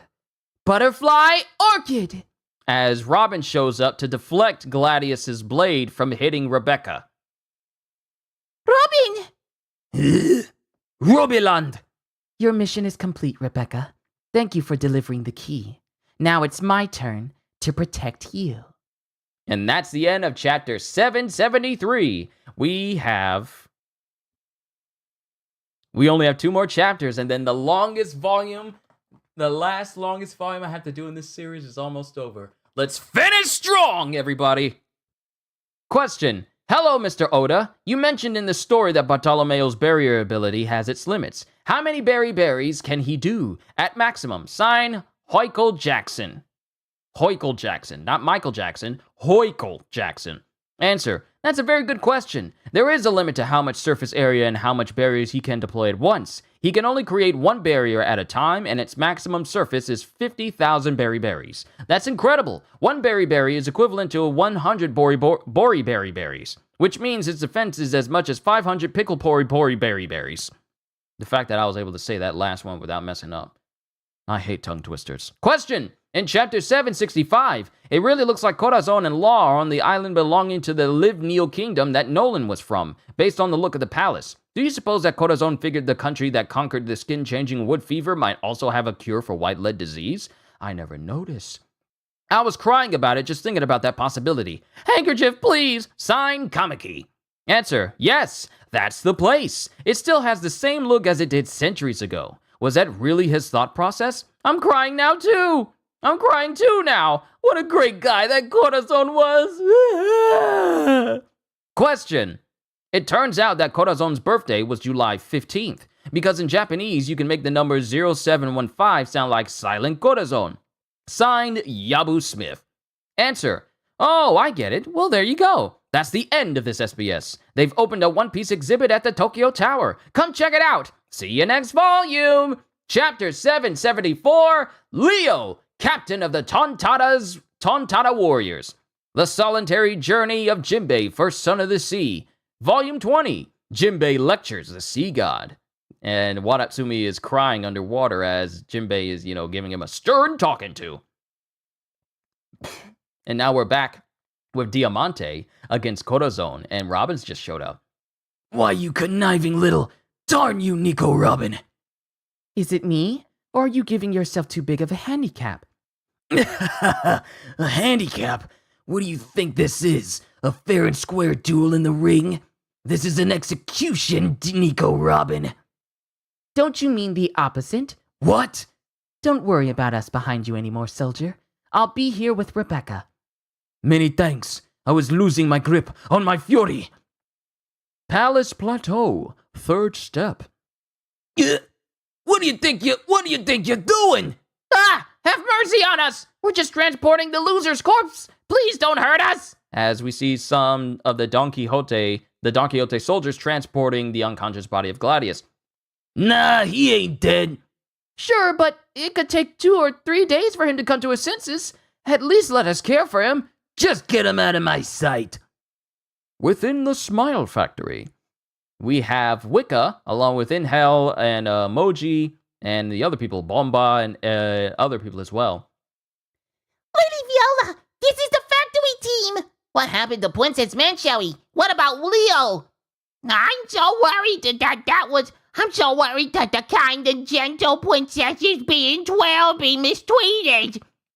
As a matter of fact, we've got trouble on that issue. What? Just a moment. Stay on the line. Former Royal Plateau. Leo, can you hear me? Oh, Lady Viola! We're just climbing the outer wall now. We'll be at the palace chapel in no time. I know, I can see that, but you need to hurry faster. Giola has caught Mancherry is forcing her to use her powers. What? Oh no! Hurry up, Leo! Outer wall below the palace. Stairs to the palace. It's the little people! Fire! Bring the explosive! We gotta go at express speed. And this is Cub with Leo. Just a little bit longer, Princess Mancherry! Behind the chapel, first floor, the punishment room. Now you listen to me, and you listen good, little princess. As Giola is talking to Mancherry. I can't do it anymore. Please let me go back home to Quebec. I cannot do anything anymore. Tontata daughter. Tontata, daughter of Chief Tonta, Princess Mancherry. And she's a tontata with a bushy tail, but it's covered in her enormous flowing hair. Like, if you were to see Mancherry from the back, you would just see hair upon hair. Her hair reaches down to the ground for a tontata. Silence! Who are you calling Boa Hancock? No one. Enough of your spoiled sniveling. Now is the time for your powers, you little upstart. The people who fought our officers won the fights, but they're all gravely wounded. So if you use your heal fruit powers on our officers to revive them, our foes will be utterly helpless to avoid their deaths, thus completing our outstanding triumph. Oh! You just used your powers to revive Sugar, and now you will do it again. Produce that watering can with its magical water. Go on! But now I know the truth. You are bad people doing bad things to King Riku. And King Doflamingo was lying to us.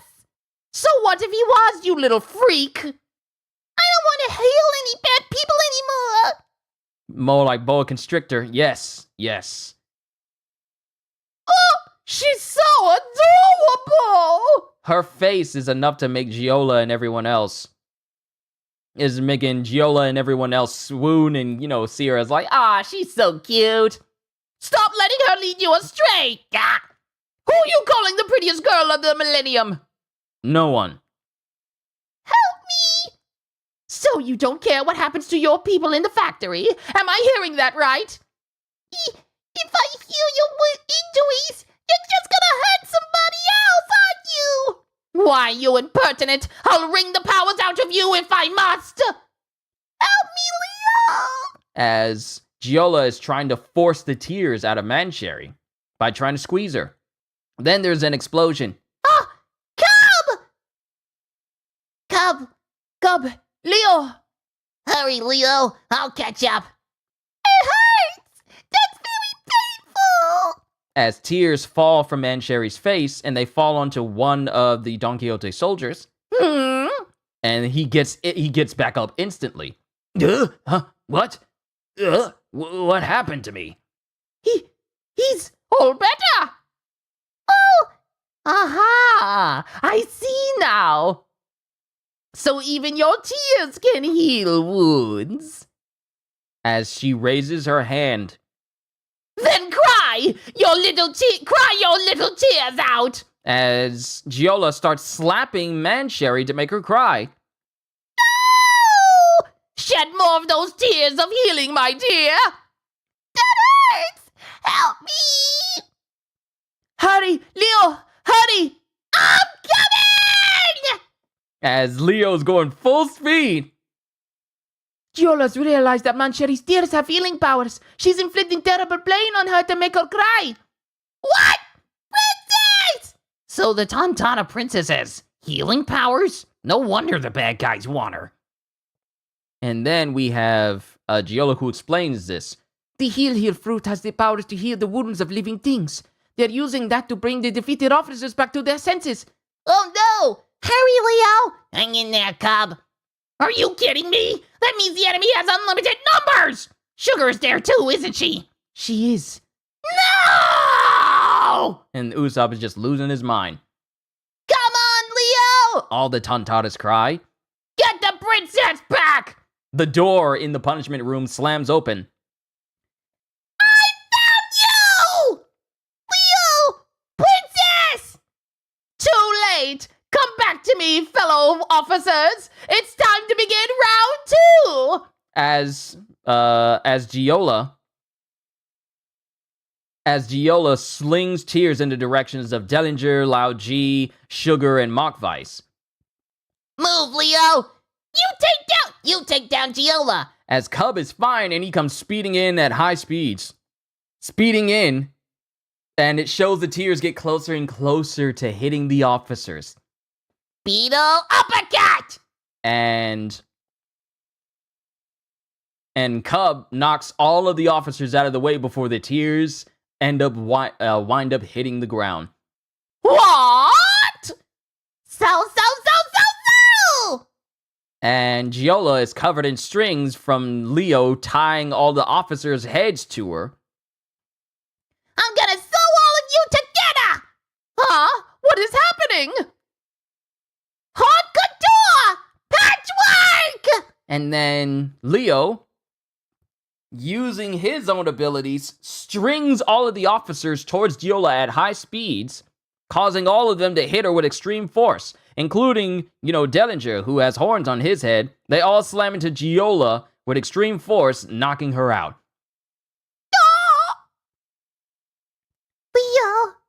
Leo came to save me, just like a prince.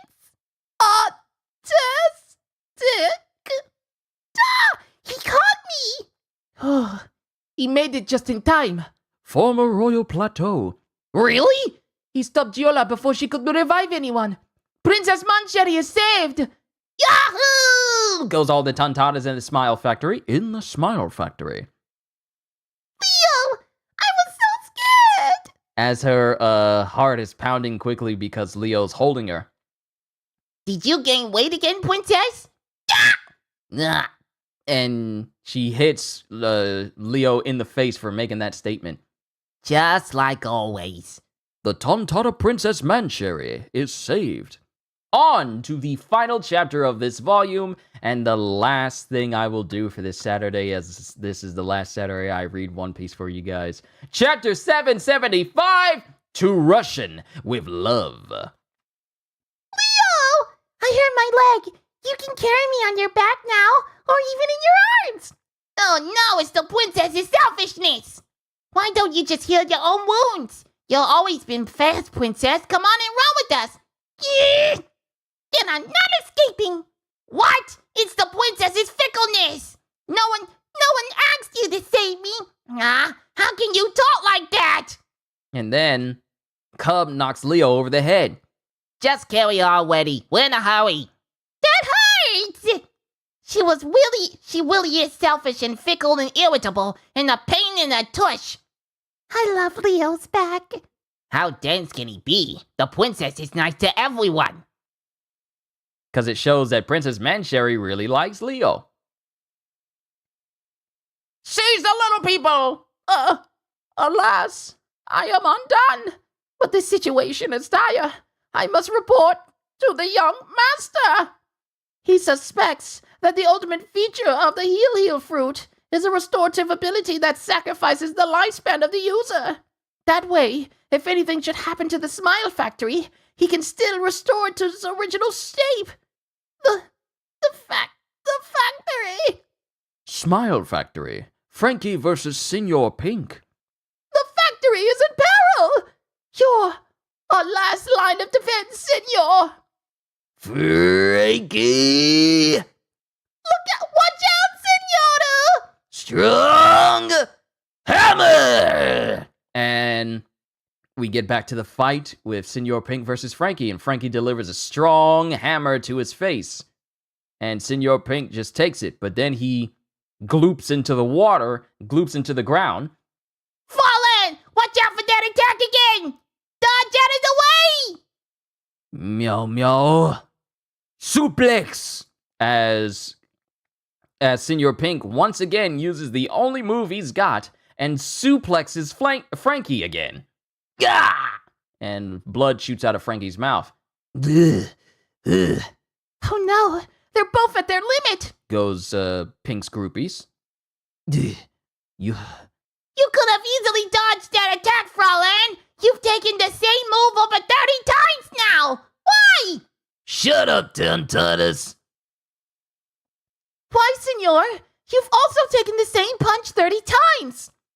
When you're offered drinks at the bar, a man doesn't take his glass off the table. Huh? You mean... Listen, this guy's a real man, so I ain't gonna bother with dodging his attacks. I'll take everything he's got and still win. That's what my strong style means. I know you're worried, but this is a man's game. Just stand back and watch me win. I ain't gonna let you go back into slavery. Fraulein! That just got me tipsier than any dive bar I ever been in, kid. Don't forget what you just said. I ain't a spring chicken no more, so the next move's gonna sell this. Please, someone has to point out how far away you are. Please, someone has to point out how far away you are! Senor, you're too far! As Senor Pink is all the way in the distance trying to casually talk to Frankie. How do y'all have this super hearing? You know what I'm getting at, don't ya? You just don't say you just said you'd take everything I got. And if a man never goes back on his word, then let's see you survive this one. If you should happen to get back to your feet, then I lose. I'll take your final attack with everything I've got. You're on. As Senor Pink grabs onto Frankie and he starts swimming up a very tall tower. Yeah! He's swimming right up the side of the tower! What's he gonna do? And then we have Frankie, who's airborne after Senor Pink launches him high into the air. And Senor Pink is still holding him. It's a mean-looking sky today. If I just keep flying, I could see Russian again. Russian? I also got a son named Gimlet. But it's too bad I got gravity to deal with. Wait, what are you talking about? Your back's still flesh and blood, right, Cyborg? What? You knew that? Now shut up before you bite your tongue. Ah! As Meow meow suplex. Baby buster! as Senor Pink grabs Frankie and just does a massive backward suplex from on high, way down towards the ground. And he just bodies Frankie right then and there. And Frankie's just laying in a heap. And then Senor Pink comes up out of the water. And Frankie's there, and his whole face is smoldering. And we even see that his eye's been injured to the point where we can see the cybernetic eye underneath Frankie. I lose. I'm sorry, young master. Frankie Iron Boxing! And Frankie just completely bodies Senor Pink over and over and over and over and over and over and over again with Frankie Iron Boxing. Now I remember. Russian, the first time I met you, and the day you stopped smiling, were dark days under a hail of rain like this. And we get to a flashback of Senor Pink's history. Ah! Boy, it's really coming down, isn't it? But that's okay with me. I love the rain. What do I hate? Pirates. I hate them to death. What do you do? Oh, I work at the bank. A bank employee? And then we see the history of Senor Pink, where he marries his wife, Rusian. Now, I said from Russian with love, but it's actually Rusian, from Rusian with love. So, Cohagen, we're not even talking about Russia here. This is the name of one of the characters. But Senor Pink gets married to this lady, and they have a child. What's his name? I know. Gimlet. What a lovely name. And then we see Senor Pink doing his work as a Don Quixote officer, and we see Gimlet spending time with his mom. Where were you? What? Gimlet's dead? Exactly a week ago, the day you just disappeared. He came down with a sudden fever. We rushed to the hospital, but it was too late. Gimlet. You liar! I called the bank over and over. They said you didn't work there. What is your real job? Where did our money come from? You don't have the right to be a father. How dare you treat me like a fool? As his wife slaps him in the face. Because her name is obviously Rusian, but I just say her wife because of reasons. Wait! Rusian! It's too stormy out! Stop following me! As Rusian, sorry, my eye feels like there's something just on the tip of it here. Rusian runs out into the rain. You don't understand, Rusian. The reason I cannot tell you the truth is... Rusian! Where are you? I'm afraid your wife was trapped under a landslide during the storm. Her condition is poor. She's in a vegetative state? Yes, she's unresponsive. At this rate, she may never show any kind of emotion again. It's just a question of how long she'll live. This never would have happened if you hadn't met me. I lied to you because I didn't want to lose you. I want to hear your answers. I want to hear your voice. I want to see her smile one more time. Look, Rusian, I found Gimlet's baby bonnet. Don't I look like him? He did take after you. Sorry, that was a bad joke. Better not let anyone see me like this. And as Senor Pink is preparing to take his son's baby bonnet off, he notices that Rusian smiles a little bit. She's actually kind of responsive. Huh? Mr. Pink? And then we see Senor Pink walk into the room, and his clothing starts to change. He starts putting a pacifier in his mouth and everything else. And all the nurses and the doctors are watching him leave time and time again to see his wife. You shouldn't laugh at him. First he lost his son, and then his wife was in an accident. Anyone would lose their mind after that. And everyone is just laughing at Senor Pink as he's walking around in the getup that he would, keep the rest of his life. While his wife, in this vegetative state, continues to smile at the fact that he looks like their dearly departed son. Pink, my man, your fashion sense. What's going on with you? Look, it's a pervert! Pervert coming through! What a creep! This outfit is worth more than the finest suit to me, Rusian. Because the only time you smile for me is when I wear these clothes.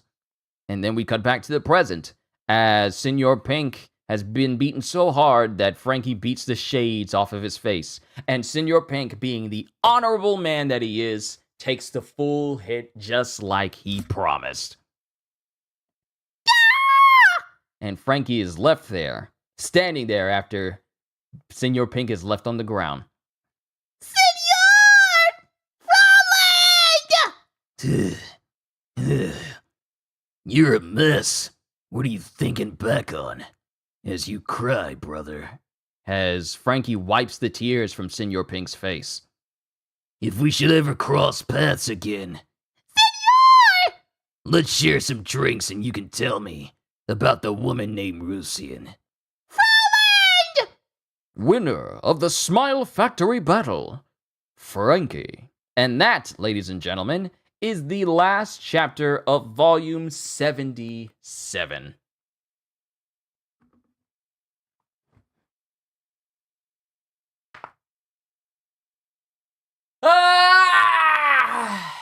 That's the last time I will read a 12-chapter volume for One Piece. And this is my last Saturday with you guys reading a One Piece volume.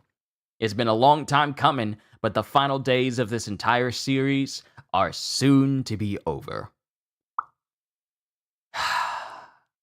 It took me a couple of months. I started this back on May the 8th. Hold on, let me check my calendar here, because I started it on a Monday, the very first Monday of May. Yes, it was on May the 8th when I started this. May, June, July. So when it gets to the 8th of August, it'll be 3 entire months of me dedicating time to reading One Piece. We're almost done. We're almost done. And then I will have read every single chapter. I will have every single chapter of One Piece on this channel for everyone to enjoy. Thank you.